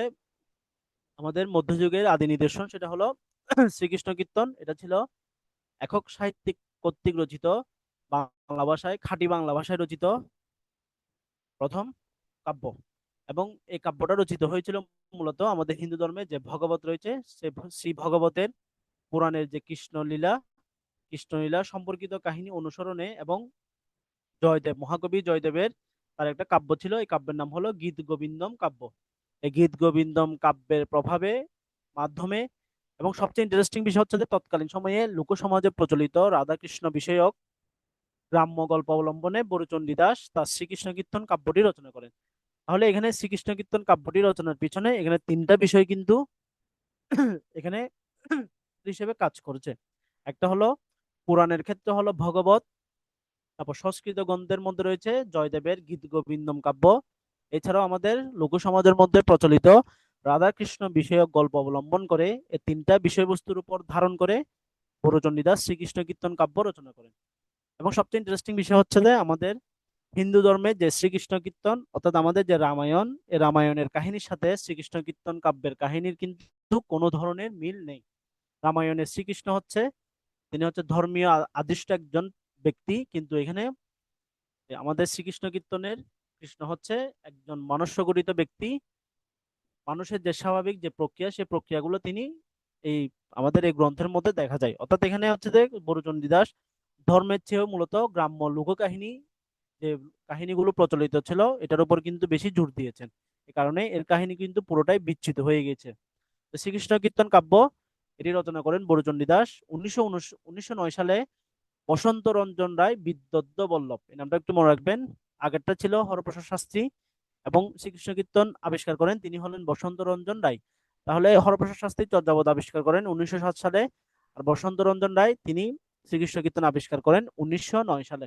তিনি পশ্চিমবঙ্গের বাঁকুড়া জেলার কাকিল্লা গ্রামের এক গৃহস্থ বাড়িটা ছিল দেবেন্দ্রনাথ মুখোপাধ্যায়। এই দেবেন্দ্রনাথ মুখোপাধ্যায়ের গৃহস্থ বাড়ির গোয়াল ঘর থেকে মূলত তিনি এই কাব্য আবিষ্কার করেন। তাহলে যার বাড়ি থেকে আবিষ্কার করেন তার নাম হলো দেবেন্দ্রনাথ মুখোপাধ্যায় এবং তার বাড়ি ছিল পশ্চিমবঙ্গের বাঁকুড়া জেলার কাকিল্লা গ্রামে। এখানে পরবর্তীতে তিনি 1916 সালে একই সালে বসন্তরঞ্জন রায় শ্রীকৃষ্ণ কীর্তন গ্রন্থটি বঙ্গীয় সাহিত্য পরিষদ থেকে প্রকাশ করেন। আচ্ছা, আরেকটা তথ্য দিই, সেটা হলো আপনারা মনে রাখবেন যে যে কোনো সময় আপনাদের যদি বাংলা সালটা বের করতে বলে আপনারা মনে রাখবেন যে আমাদের যে ইংরেজি সালটা রয়েছে ইংরেজি সাল থেকে আপনারা 593 বিয়োগ দিবেন। এটা আপনারা অনেকে হয়তো জানেন বা অনেকে জানেন না। ইংরেজি সাল থেকে যদি আপনি 593 মাইনাস করেন যেটা আসবে সেটা হলো বাংলা সাল। আপনি সবগুলো দেখেন যে আমাদের 1916 সাল থেকে আপনি যদি 593 বিয়োগ দেন এটা আসবে সেটা হলো বাংলা সাল। এটা একটু খেয়াল করবেন। তার পরবর্তীতে দেখি তাহলে কাব্যের বিস্তৃত অংশের মধ্যে পরিচয় নাই। তাহলে এখানে আপনারা মনে রাখবেন যে আমাদের শ্রীকৃষ্ণ কীর্তন কাব্য লেখার কারণে আমাদের বড়চণ্ডী দাসকে বাংলা ভাষার প্রথম মহাকবি হিসেবে আখ্যায়িত করা হয়। অর্থাৎ এই কাব্যটা ছিল অনেকটা মহাকাব্যের মতো, কিন্তু এটা মহাকাব্য না। এই বড়চণ্ডী দাস শ্রীকৃষ্ণ কীর্তন কাব্য রচনার কারণে তাকে বাংলা সাহিত্যের প্রথম মহাকবি হিসেবে কিন্তু আখ্যায়িত করা হয় এবং তাকে কিন্তু অনেকে প্রথম রবীন্দ্রনাথ হিসেবেও কিন্তু আখ্যায়িত করেছে। শ্রীকৃষ্ণ কীর্তন কাব্যের মধ্যে 13টি খণ্ড রয়েছে, তার মধ্যে রয়েছে জন্মখণ্ড, তাম্বুল খণ্ড। এখানের মধ্যে আমাদের সাধারণত বংশীখণ্ড এবং বিরহ খণ্ড আমাদের বিশ্ববিদ্যালয়গুলোতে সাধারণত পড়ানো হয়, আর বাকিগুলা পড়ানো হয় না। এ কারণে এই দুইটা খণ্ড কিন্তু খুব গুরুত্বপূর্ণ। একটা হলো বংশী খণ্ড, একটা হলো বিরহ খণ্ড। এই বাকি খণ্ডগুলো কিন্তু আমাদের বিশ্ববিদ্যালয়ে সাধারণত পড়ানো হয় না। আমাদের এই দুইটা খণ্ড গুরুত্বপূর্ণ, আপনারা এই খণ্ডগুলো জাস্ট মনে রাখবেন। আমাদের পরীক্ষা কিন্তু এটা আসে যে নিচের কোনটি শ্রীকৃষ্ণ কীর্তন কাব্যের খণ্ড নয়। আর এখানে এই খণ্ডগুলো পড়লে আপনারা মোটামুটি একটু মনে থাকবে। এটা মনে রাখবেন যে 13টি খণ্ডে রচিত এবং এই 13টি খণ্ডের মধ্যে বংশীখণ্ড এবং বিরহী খণ্ড হচ্ছে আমাদের সবচেয়ে গুরুত্বপূর্ণ।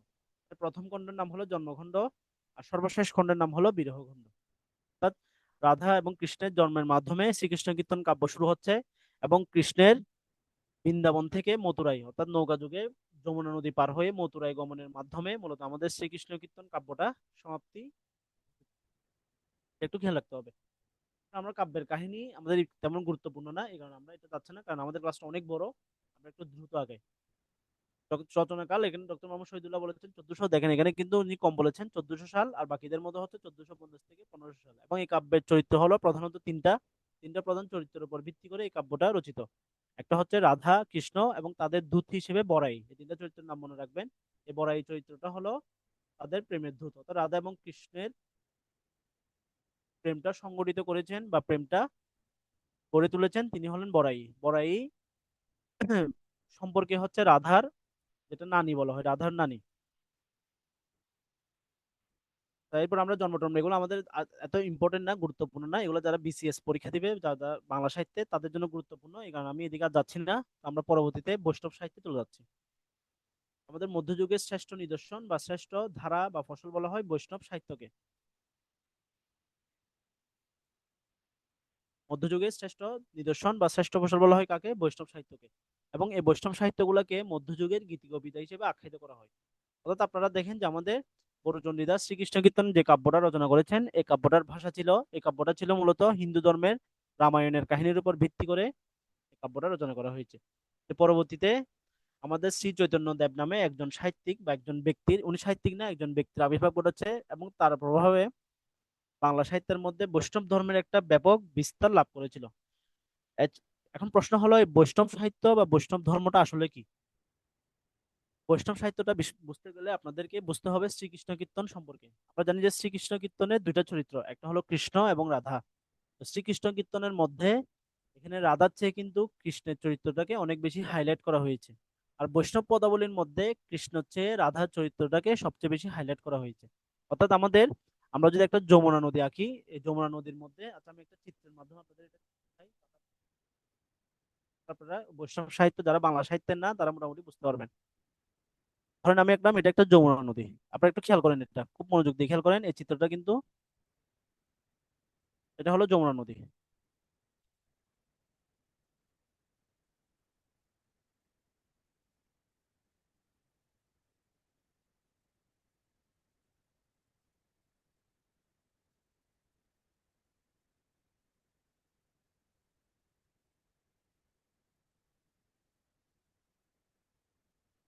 এটা হলো যমুনা নদী। এই যমুনার এই জায়গাটার নাম হলো বৃন্দাবন।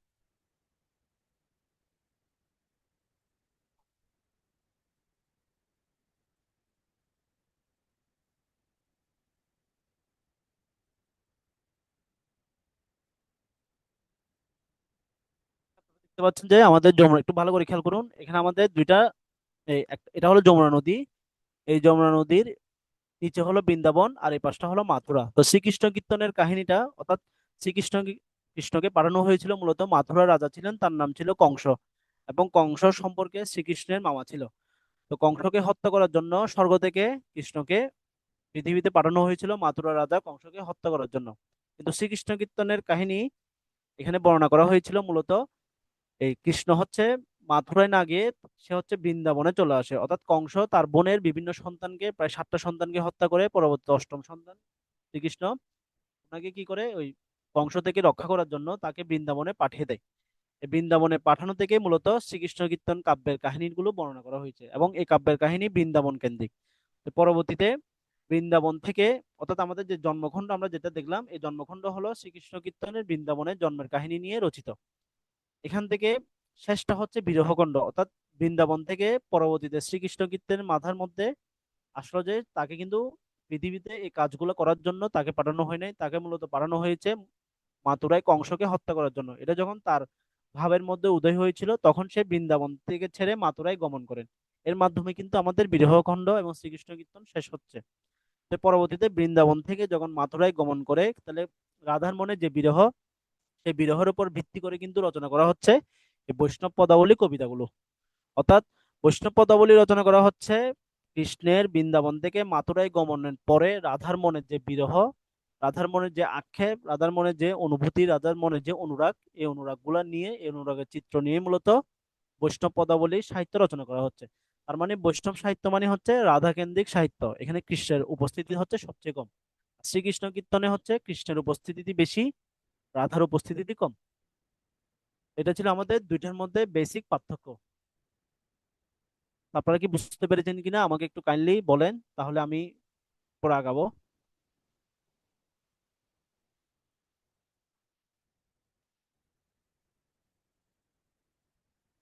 তাহলে শ্রীকৃষ্ণ কীর্তনের কাহিনী হলো বৃন্দাবন নিয়ে, আর বৈষ্ণব পদাবলীর কাহিনী হলো মাথুরায় রাধার গমন, কৃষ্ণের গমনের পরবর্তীতে রাধার মনে, রাধা কিন্তু বৃন্দাবনে পড়ে আছে এখনো, বৃন্দাবনের মধ্যে রাধার মনের যে বিরহ, যে ভাবাবেগ, রাধার মনের যে অনুরাগ, পূর্বরাগ, এটার উপর ভিত্তি করে কিন্তু বৈষ্ণব পদাবলী সাহিত্যগুলো রচনা করা হয়েছে।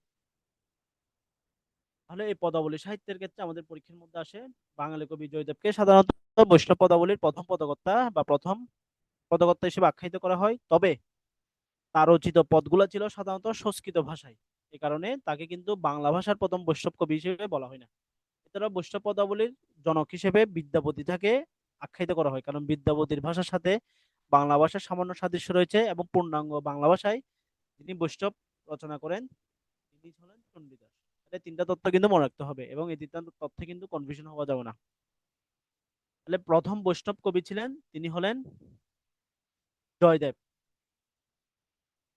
আর এছাড়া বৈষ্ণব পদাবলীর জনক বলা হয় বিদ্যাপতিকে, কারণ বিদ্যাপতির যে পদ এই পদগুলোর সাথে, অর্থাৎ বিদ্যাপতি হচ্ছে তিনি ব্রুজবুলি নামে একটা ভাষায় পদ রচনা করেন। এই ব্রুজবুলি ভাষার সাথে বাংলার সাদৃশ্য থাকার কারণে বিদ্যাপতিকে বৈষ্ণব পদাবলীর জনক বলা হয়। আর প্রথম বাঙালি বৈষ্ণব আদি পদকর্তা ছিলেন তিনি হলেন চণ্ডীদাস। চণ্ডীদাস ছিলেন বৈষ্ণব পদকর্তাদের মধ্যে সবচেয়ে জনপ্রিয় এবং সবচেয়ে আবেগপ্রবণ একজন কবি। তাহলে আমরা একটু দেখি যে পরবর্তীতে তাহলে বাংলা সাহিত্যে আমরা চারজন চণ্ডীদাসের অস্তিত্ব পাই, তার মধ্যে তিনজন চণ্ডীদাসের ছিল বৈষ্ণব সাহিত্যের, আর একজন চণ্ডীদাস ছিল তিনি ছিলেন শ্রীকৃষ্ণ কীর্তের চণ্ডীদাস। উনি ছিলেন শ্রীকৃষ্ণ কীর্তের, আর বাকি তিনজন ছিলেন আমাদের বৈষ্ণব সাহিত্যের চণ্ডীদাস।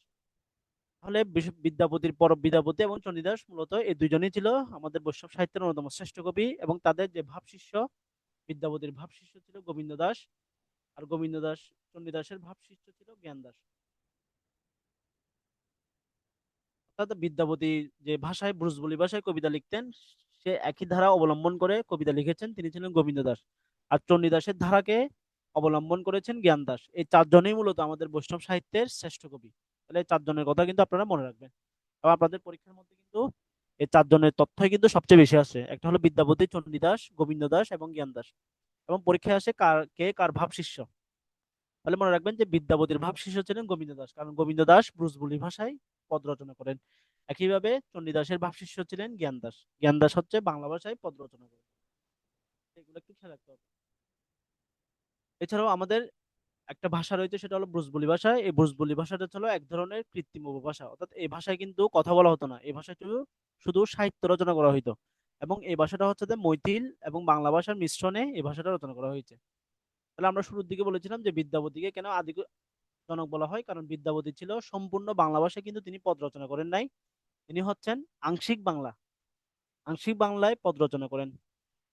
আংশিক বাংলায় অর্থাৎ তার যেটা ব্রজবুলি ভাষা, এই ব্রজবুলি ভাষার মধ্যে ছিল মৈথিল ভাষা এবং বাংলা ভাষার সংমিশ্রণ ছিল, এই কারণে বিদ্যাপতিকে পদাবলীর জনক বলা হয়। আর আদি বাঙালি কবি বলা হয় চণ্ডীদাসকে, কারণ চণ্ডীদাসই সর্বপ্রথম পূর্ণাঙ্গ বাংলা ভাষায় পদগুলো রচনা করেছেন।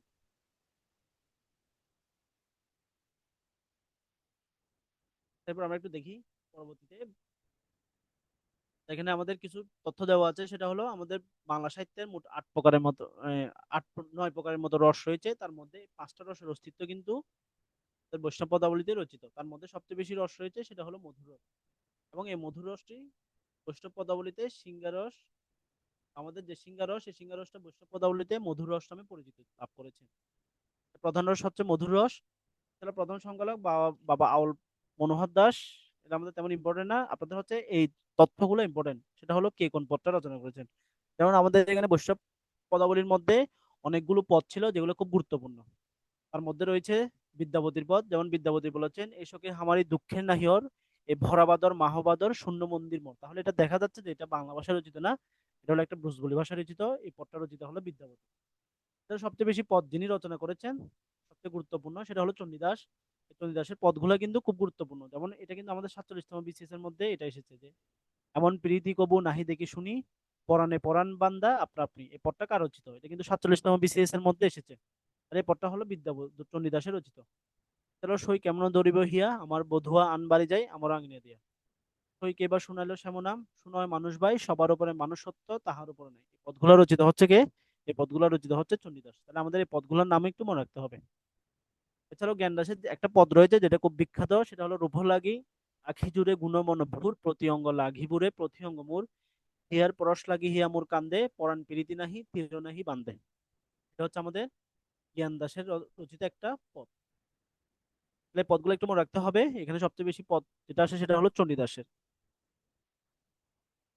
আচ্ছা, এরপর আমরা দেখি জীবনী সাহিত্য। তাহলে আমরা বলেছিলাম যে শ্রী চৈতন্য দেবকে অবলম্বন করে বাংলা সাহিত্যের বৈষ্ণব সাহিত্যের একটা প্রবল ধারা লক্ষ্য করা যায়, এবং শ্রী চৈতন্য দেবের প্রভাবে মূলত বাংলা সাহিত্যের বৈষ্ণব সাহিত্যের একটা ব্যাপক বিস্তৃতি লাভ করেছে। তাহলে এই শ্রী চৈতন্য দেবের জীবনীকে কেন্দ্র করে পরবর্তীতে বাংলা সাহিত্যে নতুন একটা সাহিত্যের সৃষ্টি হয়, যে সাহিত্যের নাম হলো জীবনী সাহিত্য। এবং এই জীবনী সাহিত্যের প্রথম যে লেখক তিনি ছিলেন বৃন্দাবন দাস। তিনি লিখেন চৈতন্য ভাগবত, অর্থাৎ চৈতন্যের জীবনীর উপর ভিত্তি করে তিনি চৈতন্য ভাগবত নামে একটা গ্রন্থ রচনা করেন। এই গ্রন্থটার লেখক হলো বৃন্দাবন দাস। এছাড়াও কৃষ্ণদাস কবিরাজকে জীবনী সাহিত্যের শ্রেষ্ঠতম কবি হিসেবে আখ্যায়িত করা হয়, এটা একটু খেয়াল রাখবেন। আর বাকিদের নামগুলো আপনারা একটু মনে রাখলে জাস্ট চলবে। না, জীবনী সাহিত্যের আদি কবি হচ্ছে বৃন্দাবন দাস, আর জীবনী সাহিত্যের শ্রেষ্ঠ কবি হচ্ছেন কে? কৃষ্ণদাস কবিরাজ। আপনাদের কি বুঝতে কষ্ট হচ্ছে বা কোনো কনফিউশন আছে?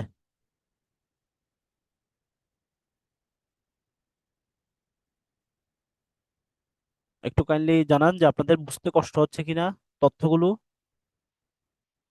আচ্ছা, মাঝে মাঝে একটু কমেন্ট করে জানেন, তাহলে আমি বুঝতে পারবো যে আমি ক্লাসের মধ্যে আছি। ওকে, তাহলে আপনারা এই দুইটা তথ্য মনে রাখবেন, একটা হলো বৃন্দাবন দাস, একটা হলো কৃষ্ণদাস কবিরাজ। বৃন্দাবন দাস হলো জীবনী সাহিত্যের আদি কবি, আর কৃষ্ণদাস কবিরাজ হলো শ্রেষ্ঠ কবি। পরবর্তীতে আমাদের আমাদের মধ্যযুগের মধ্যে আমরা দেখতে পাচ্ছি যে রামায়ণ এবং মহাভারতকে কেন্দ্র করে একটা সাহিত্য রচিত হয়েছিল, কৃষ্ণ কীর্তন। পরবর্তীতে এই রামায়ণের পরবর্তী ধাপ, অর্থাৎ রামায়ণকে পাশ কাটিয়ে পরবর্তীতে আমাদের হিন্দু ধর্মের তিনটা দেবী, একটা হলো দেবী চণ্ডী, দেবী মনসা এবং দেবী অন্নদা, এই তিন দেবীর উপর ভিত্তি করে নতুন এক ধরনের সাহিত্যের উৎপত্তি ঘটে, যে সাহিত্যকে বলা হচ্ছে মঙ্গল কাব্য। এই মঙ্গল কাব্যের সাহিত্যগুলো সাধারণত কাদেরকে নিয়ে রচিত? দেবী চণ্ডী, দেবী মনসা এবং দেবী অন্নদা। এর বাইরে পুরুষ হিসেবে ধর্মমঙ্গল, অর্থাৎ যে ধর্মমঙ্গলের যে শিব ঠাকুর, শিব ঠাকুরকে নিয়ে রচিত করা হয়েছিল। আর বাকি সবগুলো ছিল সাধারণত মহিলাদেরকে নিয়ে। তাহলে মঙ্গল কাব্য হচ্ছে যে এক ধরনের ধর্ম বিষয়ক আখ্যান কাব্য। আখ্যান মানে হচ্ছে কাহিনী কাব্য, যেখানে হচ্ছে দেবী মনসা, দেবী চণ্ডী এবং দেবী অন্নদার কাহিনী বর্ণনা করা হয়েছে। পঞ্চদশ শতকের শেষ দিকে এবং অষ্টাদশ শতকের শেষার্ধ পর্যন্ত এই মঙ্গল কাব্যগুলো রচিত করা হয়েছিল। বিভিন্ন দেব দেবীর গুণগান এবং প্রজা প্রতিষ্ঠার কাহিনী এই মঙ্গল কাব্যগুলোর মূল উপজীব্য বিষয়। আমরা 62 জন মঙ্গল কাব্য কবি হিসেবে পরিচিত পাই, এবং সবচেয়ে ইন্টারেস্টিং বিষয় হচ্ছে যে এই মঙ্গল কাব্যগুলোর মধ্যে অনেক মুসলিম মঙ্গল কাব্য রচিত ছিল, এটা আমরা একটু পরে দেখবো। তাহলে দেখেন মঙ্গল কাব্যগুলোর সম্পর্কে কিছু সাধারণ তথ্য। মঙ্গল কাব্য মানে হচ্ছে কল্যাণকর কাব্য, অর্থাৎ আমরা যেরকম আমরা মুসলিম ধর্মের আমরা জানি যে আমাদের কোরআন শরীফ পড়লে, শ্রবণ করলে সোয়াব হয়। যে আমরা কোরআন শরীফ শোনা, কোরআন শরীফ পড়া, যে পড়ে যে শুনে এবং আমল করে প্রত্যেকের কিন্তু সোয়াব হয়। একইভাবে মঙ্গল কাব্যগুলো ছিল অনেকটা কল্যাণকর কাব্য হিন্দু ধর্মের। এগুলো শ্রবণ করলে, এগুলো শুনলে, এই কাব্যগুলো অনুসারে জীবন পরিচালনা করলে কি হবে? কল্যাণ হবে। তাহলে এই মঙ্গল কাব্যগুলা শ্রবণ করলে সর্বাধিক অকল্যাণ নাশ হয় এবং পূর্ণাঙ্গ মঙ্গল হয়, এই কারণে এই মঙ্গল কাব্যগুলো রচনা করা হইতো। এই মঙ্গল কাব্যগুলো রচনার পিছনে বা নামগুলো মঙ্গল কাব্য হওয়ার যুক্তি দিয়েছেন যে এই মঙ্গল কাব্যগুলো এক মঙ্গলবার থেকে আরেক মঙ্গলবারে, অর্থাৎ এক মঙ্গলবারে শুরু হইতো, আরেক মঙ্গলবারে পাঠ হইতো, এই কারণে এগুলোর নাম মঙ্গল কাব্য হিসেবে আখ্যায়িত করা হয়েছে। এই মঙ্গল কাব্যের মূল উপজীব্য বিষয় ছিল দেব দেবীর পূজা প্রতিষ্ঠা। অর্থাৎ পৃথিবীর মধ্যে যখনই কোনো দেবী তার পূজা প্রতিষ্ঠা করার ইচ্ছা পোষণ করতেন, তখনই তারা স্বর্গ থেকে দুইটা চরিত্র, স্বর্গীয় চরিত্রগুলোকে বা স্বর্গ থেকে দুইটা দেবতাকে পৃথিবীতে মানুষ রূপে পাঠাতেন। এবং প্রথম দিকে তারা কিন্তু প্রত্যেকটা দেবতা সাব্রষ্ট থাকতো। পরবর্তীতে দেবীর, অর্থাৎ যে দেবীর পূজা প্রচলন করার জন্য তারা পৃথিবীতে আগমন করত, এই দেবীর পূজা প্রতিষ্ঠিত হওয়ার পর থেকে আবার তারা শাপান্ত হইতো। শাপান্ত মানে হচ্ছে যে সাপ থেকে তারা, মানে তাদের যে অভিশাপ, এই অভিশাপ থেকে মুক্তি লাভ করত এবং দেবীর পূজা প্রতিষ্ঠার মাধ্যমে তারা হচ্ছে আবার স্বর্গের মধ্যে ফিরে যেত। এটাই হলো মঙ্গল কাব্যের মূল উপজীব্য। তার মানে মনে মনে রাখবেন যে মঙ্গল কাব্য মূল উপজীব্য বিষয় ছিল দেবদেবীর গুণগান, অর্থাৎ এখানে দেবতা বা দেবীদের পূজা প্রতিষ্ঠা করাই ছিল এই মঙ্গল কাব্যগুলোর মূল উদ্দেশ্য। এবং এখানে স্ত্রী দেবতাদের প্রাধান্য সবচেয়ে বেশি থাকতো। এই যে আমরা তিনটা দেবীর নাম বললাম, একটা হলো দেবী অন্নদা, দেবী মনসা এবং দেবী চণ্ডী, এরা তিনটাই ছিল নারী এবং এদেরই প্রাধান্য ছিল মঙ্গল কাব্যে সবচেয়ে বেশি। মঙ্গল কাব্যের প্রধান উদ্দেশ্য ছিল দেবদেবীর, বা এই মঙ্গল কাব্যগুলো সাধারণত নামকরণ করা হয়তো যে দেবীর পূজা পৃথিবীতে প্রতিষ্ঠা করা হয়তো সেই দেবীর নাম অনুসারে। দেবী চণ্ডীর পূজা প্রতিষ্ঠা করা হয়েছিল এই জন্য চণ্ডী মঙ্গল, দেবী মনসার পূজা প্রতিষ্ঠা করা হয়েছিল এই জন্য এটা হলো মনসা মঙ্গল, এবং দেবী অন্নদার পূজা প্রতিষ্ঠা করা হয়েছিল বলে মঙ্গল কাব্যগুলোর নাম দেওয়া হয়েছিল অন্নদা মঙ্গল। এবং এই মঙ্গল কাব্যগুলোকে কিন্তু মধ্যযুগের উপন্যাস বলা হয়, এটা একটু খেয়াল করতে হবে। অর্থাৎ এই মঙ্গল কাব্যগুলোর রচনার বৈশিষ্ট্য এমনটা ছিল যে আধুনিক যুগে যে উপন্যাস, সেই উপন্যাসের সাথে অনেকটা মিল থাকার কারণে এগুলাকে মধ্যযুগের উপন্যাস হিসেবে আখ্যায়িত করা হয়। তাহলে মঙ্গল কাব্যগুলো, যে সকল কবিরা মঙ্গল কাব্যগুলো রচনা করতেন, তারা প্রত্যেকে কিন্তু স্বপ্নে দেবতার নির্দেশে কাব্যগুলো রচনা করতেন। এবং এদের অধিকাংশ ঘটনা ছিল অসাধারণ। অর্থাৎ এগুলা হচ্ছে সাধারণ কোনো ঘটনা না, পৃথিবীর কোনো সাধারণ ঘটনা ছিল না, এগুলো সবগুলো ছিল অসাধারণ ঘটনা। অর্থাৎ এখানে অলৌকিক টাইপের কাহিনী ছিল। এবং আমি শুরুতে বললাম যে এই কাব্যের নায়ক নায়িকারা সাধারণত সবাই সাব্রষ্ট দেবতা ছিল, এবং পরবর্তীতে তারা শাপান্তে স্বর্গের মধ্যে দেবী, পৃথিবীতে দেবীর পূজা প্রতিষ্ঠা করে তারা পরবর্তীতে স্বর্গের মধ্যে ফিরে যেত। তাহলে মঙ্গল কাব্যের আমরা একটু দেখি, আপনারা এই চিত্রটা একটু তিরাসটা দিয়ে রাখতেছি, আপনারা এই চিত্রটা কিন্তু মনে রাখবেন।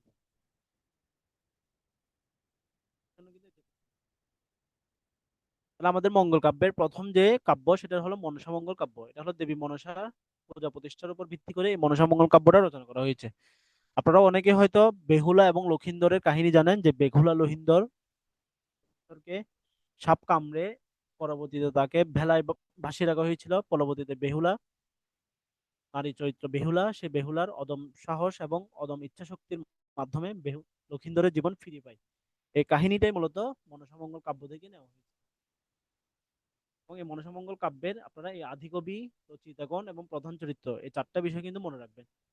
মনসামঙ্গল কাব্যের আদিকবির নাম হচ্ছে কানাহরি দত্ত। রচয়িতাগণের মধ্যে রয়েছে বিজয়গুপ্ত, বিপ্রদাস পিপিলাই, দ্বিজ বংশীদাস।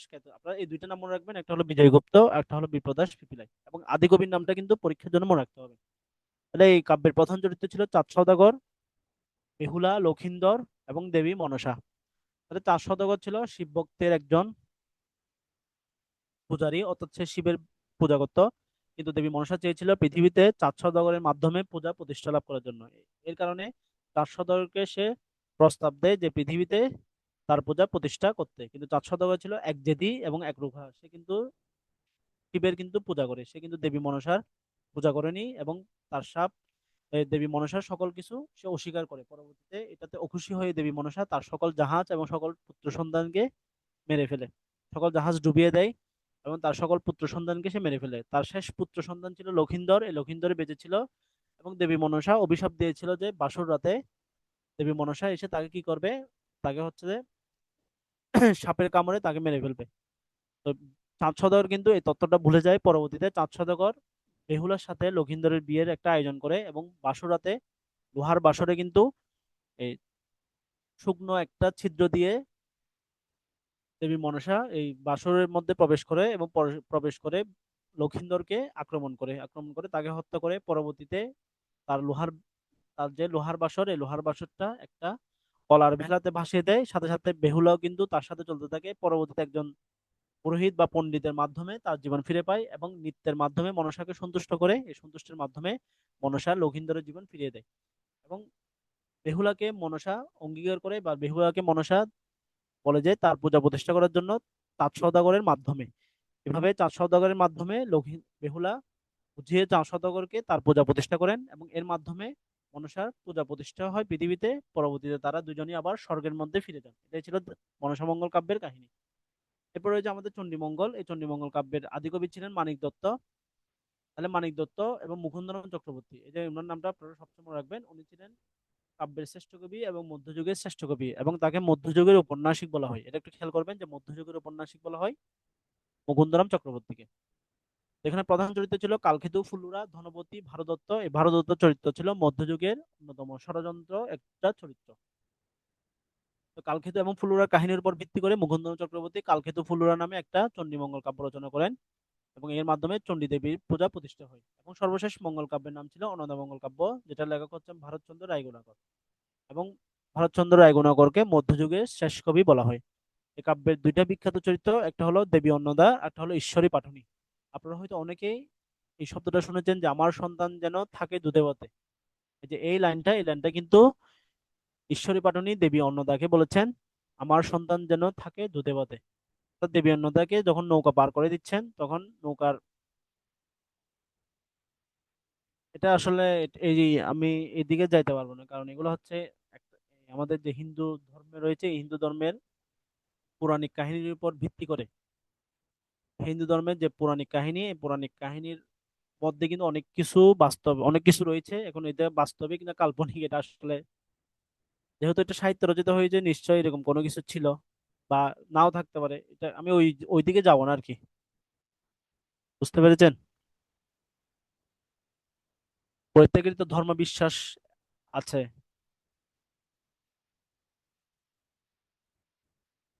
ওকে, আমরা ওইদিকে না যাই। আমরা তো এটা সাহিত্য নিয়ে, আমরা সাহিত্য সম্পর্কিত পড়ি।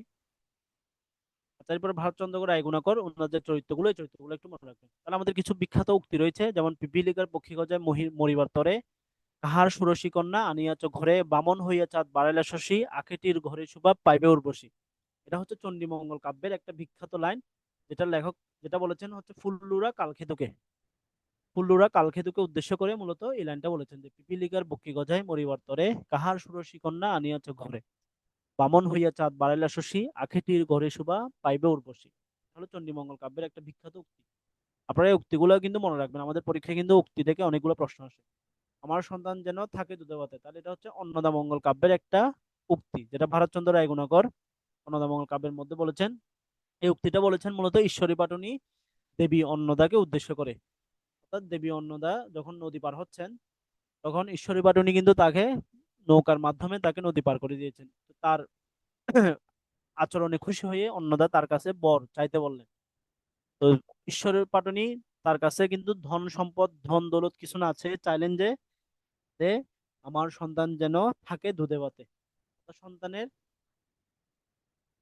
সন্তানের যে উজ্জ্বল মঙ্গল কামনা করেছেন, এখানে কিন্তু তার নিজের জন্য কোনো কিছু চাই নাই। এটাই মূলত বাক্যের একটা বিখ্যাত উক্তি। এছাড়া রয়েছে নগর পুরিলে দেবালয় কি এলাই, মন্ত্রের সাধন কিংবা শরীর পাতন। এটা ব্যাংকের মধ্যে অনেকবার আসছে, মন্ত্রের সাধন কিংবা শরীর পাতন, হাবাতে যদ্যপি যায় সাগর শুকিয়ে যায়। এগুলো ছিল অন্নদামঙ্গল কাব্যের একটা বিখ্যাত উক্তি। এরপর রয়েছে আমাদের অনুবাদ সাহিত্য। আমরা দেখি যে মধ্যযুগে আমাদের দুইটা মহাকাব্য, পৃথিবীতে চারটা মহাকাব্য রয়েছে। একটা হলো, তার মধ্যে দুইটা হচ্ছে আমাদের এই পাশ্চাত্যে, আমাদের পূর্বে অর্থাৎ প্রাচ্যে, আর দুইটা হলো পাশ্চাত্যে। পাশ্চাত্যের মধ্যে রয়েছে ইলিয়ড এবং ওডিসি, আর আমাদের প্রাচ্যের মধ্যে রয়েছে রামায়ণ এবং মহাভারত। সে রামায়ণ এবং মহাভারতের মূল রচয়িতা, প্রথম বাংলা অনুবাদক এবং শ্রেষ্ঠ অনুবাদক। এখানে যেভাবে শীটের মধ্যে দেওয়া আছে, আপনারা ওইভাবে কিন্তু পড়ে নিবেন। তাহলে প্রথম অনুবাদক ছিলেন কৃত্তিবাস সুধা, শ্রেষ্ঠ অনুবাদক কৃত্তিবাস সুধা সুধা। এবং এটার বিশেষ বৈশিষ্ট্য হচ্ছে যে এটা হচ্ছে চন্দ্রাবতী নামে একজন মহিলা অনুবাদক ছিলেন, এবং চন্দ্রাবতী ছিলেন বাংলা সাহিত্যের প্রথম মহিলা কবি।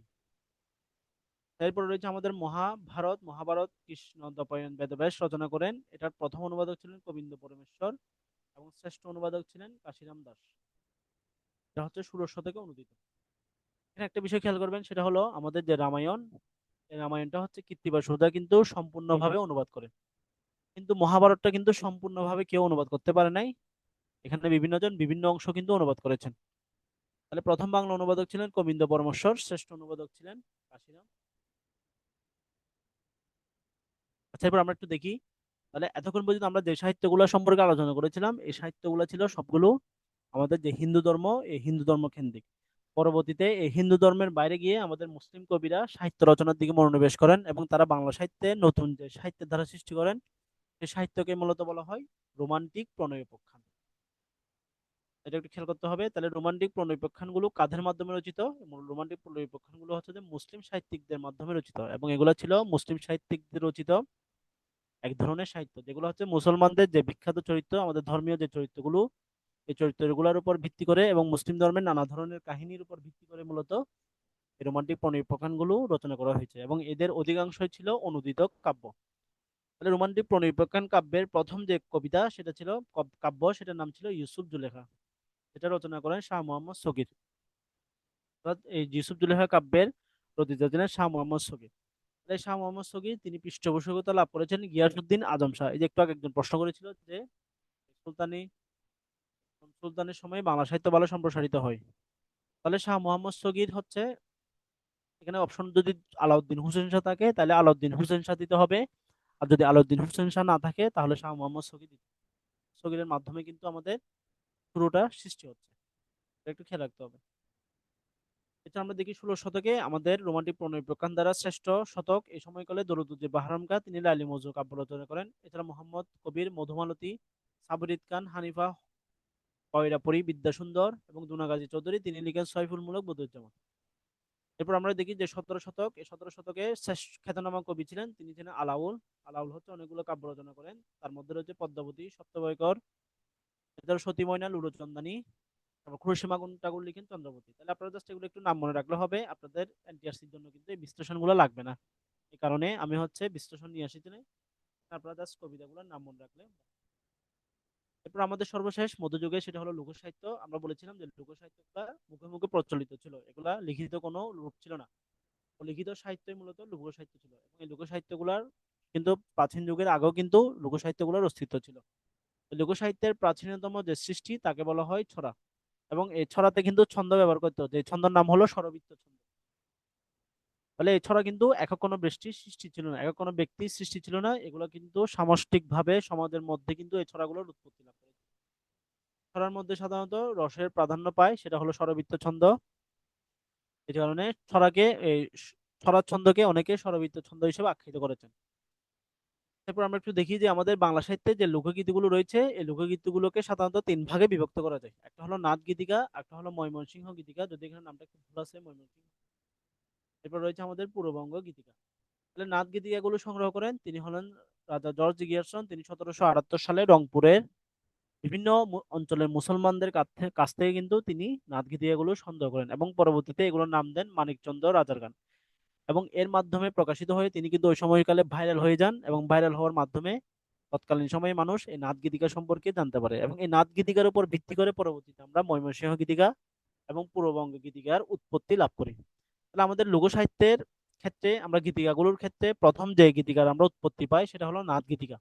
এই নাথ গীতিকা যিনি আবিষ্কার করেন তিনি ছিলেন রাজা জর্জ গিয়ারসন। তিনি 1778 সালে মানিকচন্দ্র রাজার গান নামে একটি গীতিকা প্রকাশ করেন, এবং এই গীতিকার মাধ্যমে মূলত বাংলা সাহিত্যের নাথ গীতিকার একটা ব্যাপক, অর্থাৎ ওই সময়কালে এটা ভাইরাল হওয়ার কারণে ব্যাপকভাবে লোকে মুখে জানতে পারে, এবং লোকমুখে এটার ব্যাপক প্রচার প্রচার হওয়ার ফলে পরবর্তীতে যে সাহিত্যিক রয়েছেন, ইতিহাসবেত্তা রয়েছেন, তারা আবিষ্কার করেন ময়মনসিংহ গীতিকা এবং পূর্ববঙ্গ গীতিকা।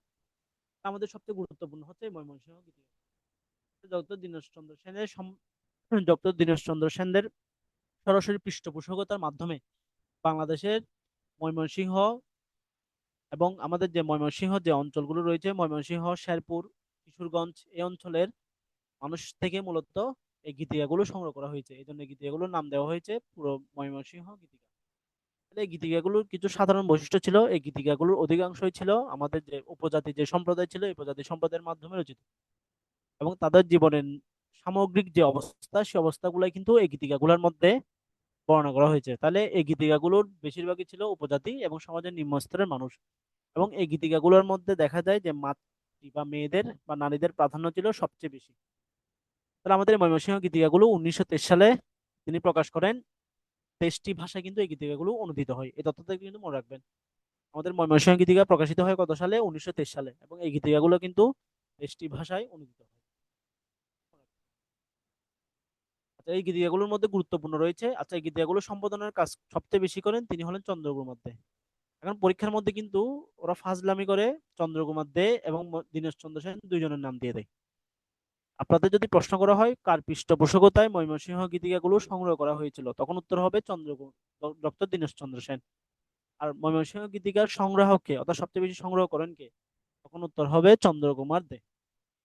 এবং সবচেয়ে ইন্টারেস্টিং বিষয় হচ্ছে যে আমাদের যে পল্লী কবি জসিমউদ্দিন, তিনি কিন্তু কবি হওয়ার পূর্বে, অর্থাৎ তিনি কিন্তু কবি হিসেবে নিজেকে, তিনি কবি হন কবিতা লেখার মাধ্যমে, কিন্তু তিনি কিন্তু বাস্তবিকভাবে কবি কবি হতে চাইনি, তিনি একজন লঘু সাহিত্যিক হতে চেয়েছিলেন। এই কারণে জসিমউদ্দিনও কিন্তু ময়মনসিংহ গীতিকা বা গীতিকাগুলো সংগ্রহের ক্ষেত্রে গুরুত্বপূর্ণ ভূমিকা পালন করেন। এই তথ্যগুলো কিন্তু মনে রাখতে হবে। তারপর আমরা একটু দেখি পরবর্তীতে। এরপর আমাদের বাংলা সাময়িকী পত্রিকা, এগুলো আপনারা একটু জাস্ট পড়ে নিবেন, আমি এগুলো একটু স্কিপ করতেছি। এখানে আমাদের বিভিন্ন পত্রিকাগুলো, এগুলো হচ্ছে রিডিং বিষয়, আসলে এখানে মুখস্থ নাই। এখানে যেগুলো বোল্ড করে দেওয়া আছে, বোলগুলো একটু দেখবেন,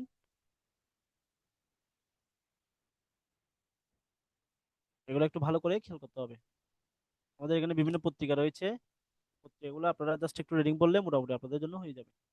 এরপর আমরা একটু আধুনিক যুগে চলে যাই। আমাদের আধুনিক যুগের যে সাহিত্য, আচ্ছা এরপর এখানে এখানে দেওয়া আছে সেটা হলো আমাদের যে সাহিত্যিকদের যে ছদ্মনাম, এই ছদ্মনামগুলো আপনারা একটু জাস্ট একবার রিডিং করবেন। এখান থেকে প্রশ্ন কমন পাইলেও পাইতে পারেন। আমি এগুলা পড়াচ্ছি না, এগুলো একটু স্কিপ করতেছি, কারণ এগুলো রিডিং বিষয়, জাস্ট একটু রিডিং করলে মোটামুটি হয়ে যাবে। পরবর্তীতে আমরা দেখি যে আধুনিক যুগ, আমাদের আধুনিক যুগের সবচেয়ে গুরুত্বপূর্ণ যে লেখক তিনি হচ্ছে রবীন্দ্রনাথ ঠাকুর সম্পর্কে এখানে বিভিন্ন তথ্য দেওয়া আছে। আপনারা মনে রাখবেন যে রবীন্দ্রনাথ ঠাকুর হচ্ছেন একজন বিশ্বকবি এবং সার্বভৌম কবি সত্তা। আমাদের বাংলা সাহিত্যের অন্যতম শ্রেষ্ঠ কবি, নোবেলজয়ী প্রথম সাহিত্যিক রবীন্দ্রনাথ ঠাকুর 1861 সালে জন্মগ্রহণ করেন কলকাতার জোড়াসাঁকোর ঠাকুর পরিবারে। সালে 7ই আগস্ট হবে না, আগস্ট হবে, 1861 সালের 7ই মে তিনি জন্মগ্রহণ করেন এবং 25-এ, যেটা হচ্ছে বাংলা হচ্ছে 25শে বৈশাখ 1268 সাল। তা আমি বলেছিলাম যে ইংরেজি সাল থেকে আপনি 593 বিয়োগ দিয়ে যেটা পাবেন সেটা হবে বাংলা সাল।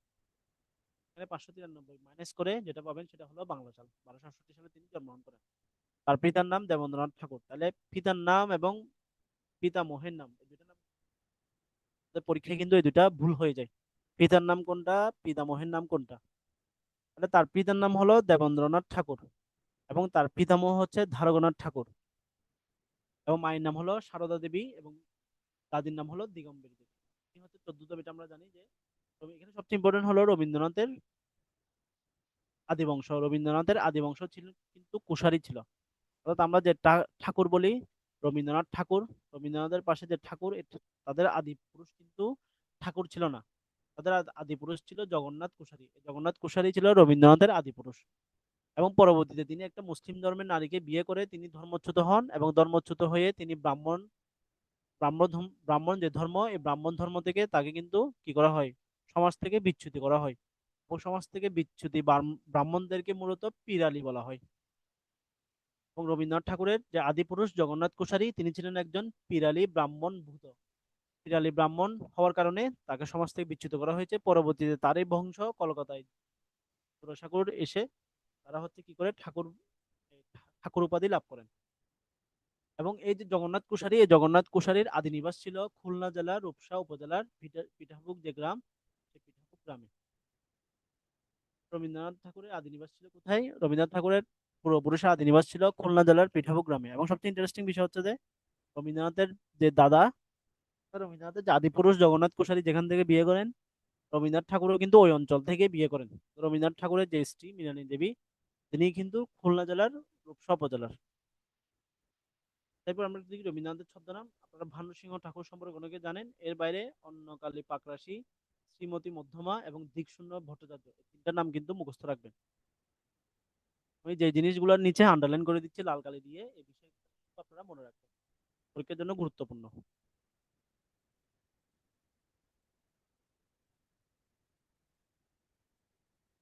আচ্ছা এরপর আমরা একটু দেখি রবীন্দ্রনাথের সাহিত্যগুলা। এখানে রবীন্দ্রনাথের যে প্রথম কবিতা, এটা হলো হিন্দু মেলার উপহার। প্রথম কাব্যগ্রন্থের নাম হলো কবি কাহিনী। প্রথম প্রকাশিত নাটক হলো বাল্মীকি প্রতিভা। প্রথম উপন্যাস হলো বউ ঠাকুরানীর হাট। প্রথম ছোট গল্প ছিল ভিখারিনী এবং সার্থক ছোট গল্প হলো দেনা পাওনা।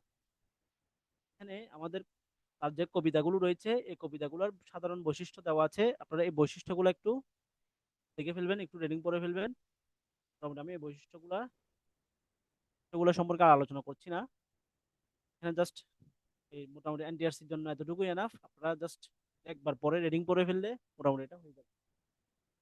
এটা হচ্ছে আমাদের রবীন্দ্রনাথ ঠাকুরের উপন্যাস। রবীন্দ্রনাথের যে উপন্যাসগুলো, এই উপন্যাসগুলো আমাদের মনে রাখতে হয়। এখানে একটা ছন্দ ব্যবহার করা হয়েছে, এই ছন্দের মাধ্যমে কিন্তু আপনারা ঠাকুরের উপন্যাসগুলা মনে রাখতে পারবেন। যে 4 অধ্যায়ের মানাঞ্চ শেষ করে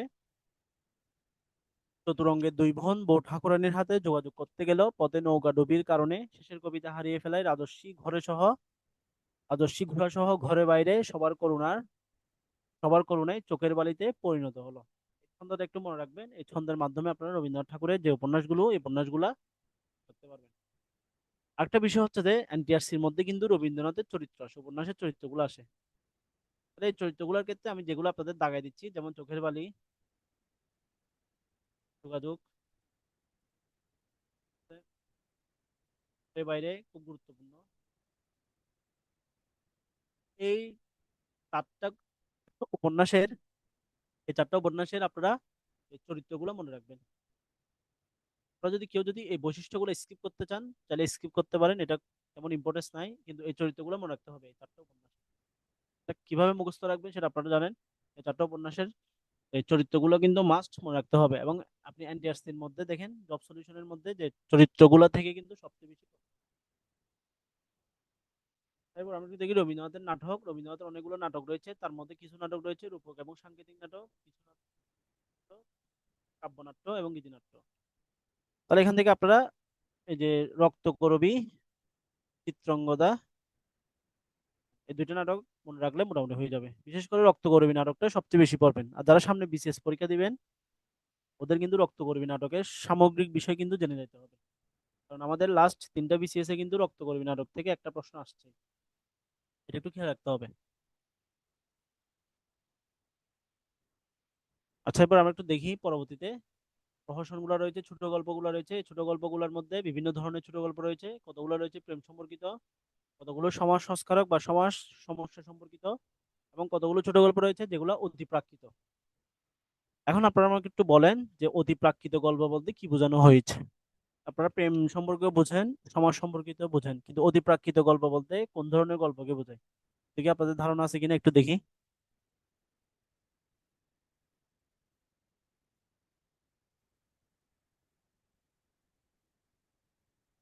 অতিপ্রাকৃত গল্প বলতে কোন গল্পগুলোকে বোঝানো হয় দেখি আপনারা একটু বলেন।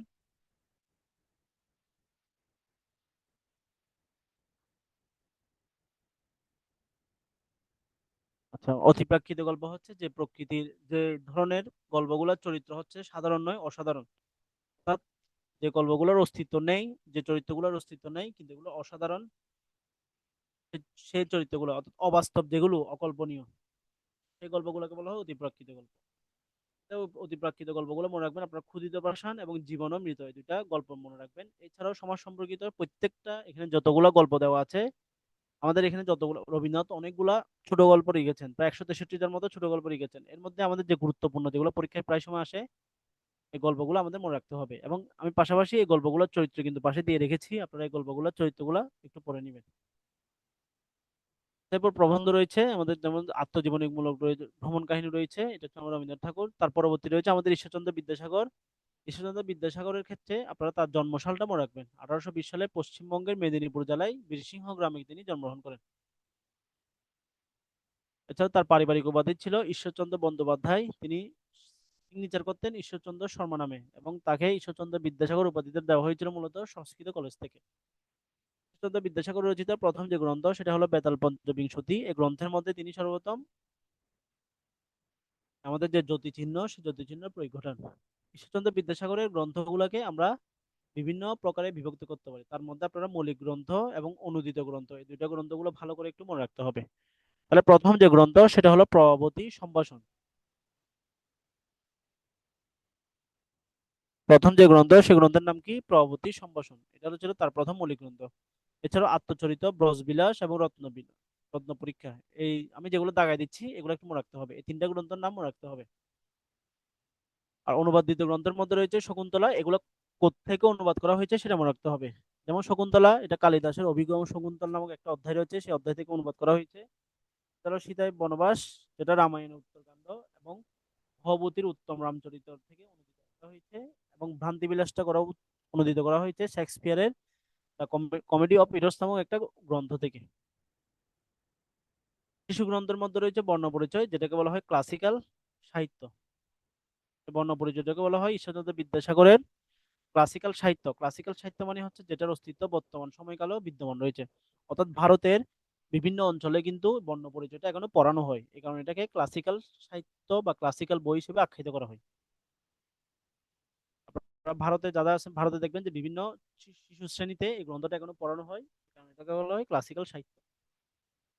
তারপর আমাদের মাইকেল মধুসূদন দত্ত, এখানে মাইকেল মধুসূদন দত্তের বিভিন্ন সাহিত্য সম্পর্কে আলোচনা করা হয়েছে। আপনারা এই সাহিত্যটা দেখবেন। মেঘনাদবধ কাব্যের প্রাথমিক একটা আলোচনা করা হয়েছে, মেঘনাদবধ কাব্য আপনারা দেখবেন। এরপর রয়েছে আমাদের বঙ্কিমচন্দ্র চট্টোপাধ্যায়। আমাদের এখানে মোটামুটি এই সাহিত্য, বঙ্কিমচন্দ্র চট্টোপাধ্যায়ের হচ্ছে চরিত্রগুলো দেখতে হবে, উপন্যাসের নামগুলো থেকে তার চরিত্রগুলো খুব গুরুত্বপূর্ণ। তার চরিত্রগুলো একটু দেখে যাবেন, এগুলো ইন্টারেস্টের জন্য গুরুত্বপূর্ণ। মীর মশাররফ হোসেন থেকে আপনারা জাস্ট তার বিশেষ চিহ্নটা পড়ে যাবেন, এবং বসন্ত কুমারী নাটকটা একটু দেখে যাবেন। এবং তার যে ছদ্মনাম গাজী মিয়া, এখানে আমরা দাগিয়ে দিচ্ছি গাজী মিয়া এবং কাঙাল হরিনাথ। তার সাহিত্যিক ছিল কাঙাল হরিনাথ। এই দুইটা নাম কিন্তু মনে রাখতে হবে। প্রমোদ চৌধুরী, আমরা দেখি প্রমোদ চৌধুরী বাংলা সাহিত্যের তিনি চলিত রীতির প্রবর্তক। বাংলা সাহিত্যের যে চলিত রীতি, সেই চলিত রীতির প্রথম নিদর্শন প্রমোদ চৌধুরীর মাধ্যমে। তার সবুজ পত্র নামে একটা পত্রিকা রয়েছে, যেটা 1914 সালে তিনি, এই সবুজ পত্র পত্রিকায় তিনি সর্বপ্রথম, এই সবুজ পত্র পত্রিকার সালটা মনে রাখতে হবে। সবুজ পত্র পত্রিকা হচ্ছে বাংলা ভাষায় চলিত রীতি রচিত প্রথম পত্রিকা, যেটা চলিত ভাষায় রচনা করেন। এবং সবুজ পত্র পত্রিকা 1914 সালে এটি প্রকাশিত হয়। এবং প্রমোদ চৌধুরী হচ্ছে বীরবল ছদ্মনামে সাধারণত তিনি লিখতেন। তিনি বাংলা সাহিত্যে নতুন একটা রীতির প্রবর্তন করেন, যে রীতির নাম ছিল বীরবল রীতি। এবং তিনি বাংলা সাহিত্যের প্রথম ফরাসি ছোট গল্পের আঙ্গিক রচনা করেন। একটা ইন্টারেস্টিং বিষয় হচ্ছে যে বাংলা সাহিত্যের ছোট গল্পগুলো প্রথম নিয়ে আসেন রবীন্দ্রনাথ ঠাকুর, অর্থাৎ বাংলা ছোট গল্পের জনক হচ্ছে রবীন্দ্রনাথ ঠাকুর। আর ফরাসি ছোট গল্পকে বাংলা সাহিত্য নিয়ে আসেন প্রমোদ চৌধুরী। তাহলে আপনাদের জন্য আমার প্রশ্ন হলো, আমাদের যে সাহিত্যগুলো রয়েছে এই সাহিত্যের প্রাচীন নিদর্শন কোনটি? সাহিত্যের কবিতা, উপন্যাস, গল্প, ছোট গল্প, নাটক, এর মধ্যে সর্বপ্রাচীন শাখা কোনটি? দেখি আপনারা কেউ পারেন কিনা।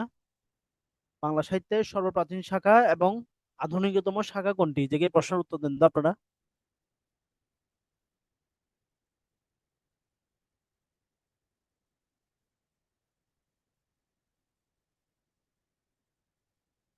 বাকিরা?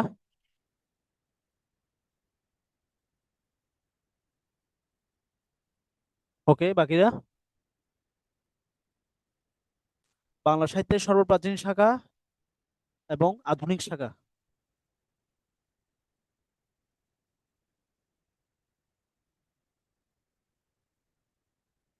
মনে রাখবেন যে বাংলা সাহিত্যের সর্বপ্রাচীন শাখা হলো কবিতা, কবিতার মধ্যে গীতি কবিতা।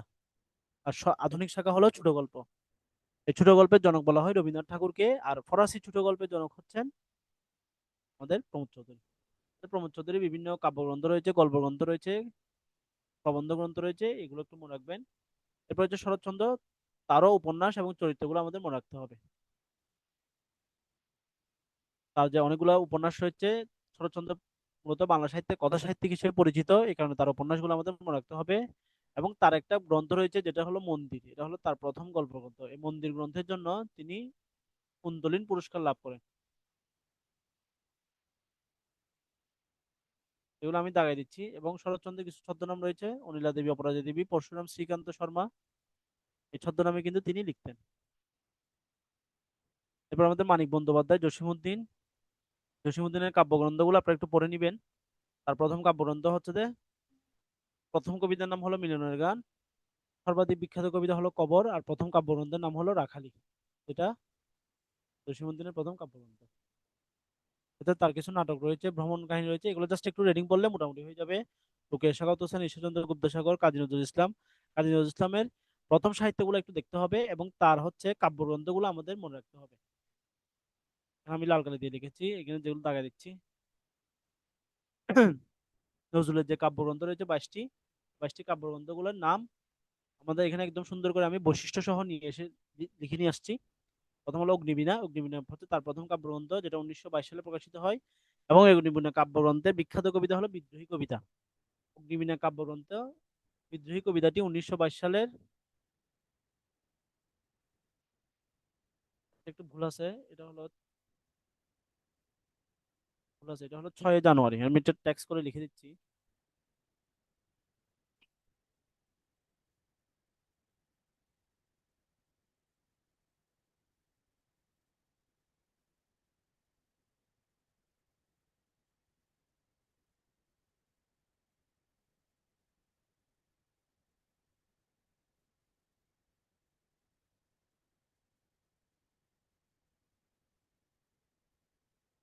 6 জানুয়ারি 1922 সাল।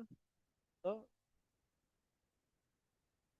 একটু খেয়াল করবেন যে 6 জানুয়ারি 1922, এটা একটু আপনারা চাইলে লিখে নিতে পারেন, এখানে আমাদের একটু ভুল আছে। এটা এটা হবে 6 জানুয়ারি 1922 সালে মূলত বিদ্রোহী কবিতাটি প্রকাশিত হয় বিজলি, সাপ্তাহিক বিজলি পত্রিকায়।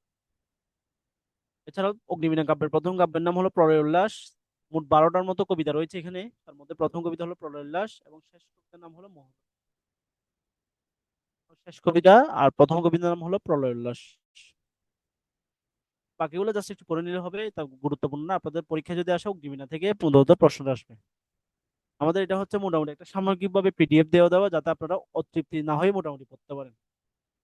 নজরুলের তিনটা উপন্যাস রয়েছে, বাঁধনহারা, মৃত্যুক্ষুধা এবং কোহেলিকা। প্রথম উপন্যাস হলো বাঁধনহারা। এটা ছিল এক ধরনের পত্র উপন্যাস, অর্থাৎ এটা পত্র আকারে রচিত। এছাড়া রয়েছে মৃত্যুক্ষুধা, এটা একটা সামাজিক, এটা হচ্ছে একটা রাজনৈতিক উপন্যাস, সামাজিক উপন্যাস। এবং কোহেলিকা হচ্ছে একটা রাজনৈতিক উপন্যাস। তা নজরুলের ছোট গল্প রয়েছে, নাটক রয়েছে, এগুলো জাস্ট একটু পড়ে নেবেন। বাকি সাহিত্যগুলো জাস্ট এক লাইন এক লাইন করে আপনাদের পড়লে মোটামুটি হয়ে যাবে। শওকত ওসমান, তারপর জসিমউদ্দিন। এরপরে রয়েছে আমাদের জসিমউদ্দিন, আমরা আলোচনা করেছিলাম একবার। আচ্ছা, এরপরে রয়েছে বিহারীলাল চক্রবর্তী, দীনবন্ধু মিত্র, শামসুর রহমান, আমাদের বাংলাদেশের সাহিত্যিক, সৈয়দ শামসুল হক, আল মাহমুদ। তো আমাদের ফরুক আহমদ রয়েছে এদিকে।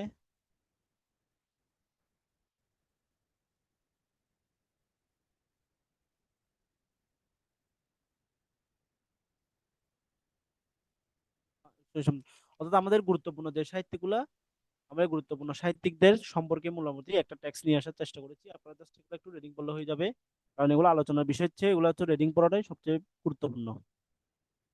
তো এটা ছিল আমাদের আজকের ক্লাস। আপনাদের যদি কোনো ধরনের প্রশ্ন থাকে এ, যে কোনো বিষয় নিয়ে সাহিত্য সম্পর্কিত, তাহলে আপনারা আমাকে বলতে পারেন। সাহিত্য সম্পর্কিত যে কোনো প্রশ্ন বা যে কোনো অজানা বিষয়, আমি কিছু বিষয় স্কিপ করলাম কারণ এগুলো হচ্ছে আপনাদের রিডিং পড়ার বিষয়। এগুলোর- এগুলো ক্লাস হচ্ছে, এগুলো হচ্ছে রিডিং পড়ার বিষয়। আপনারা জাস্ট টেক্সটটা একটু পড়ে নিলে মোটামুটি হয়ে যাবে। এখন আপনাদের যদি কোনো প্রশ্ন থাকে আমাকে করতে পারেন, তাহলে এর মাধ্যমে আমাদের আজকের ক্লাসটা আমরা এখানে শেষ করবো আর কি।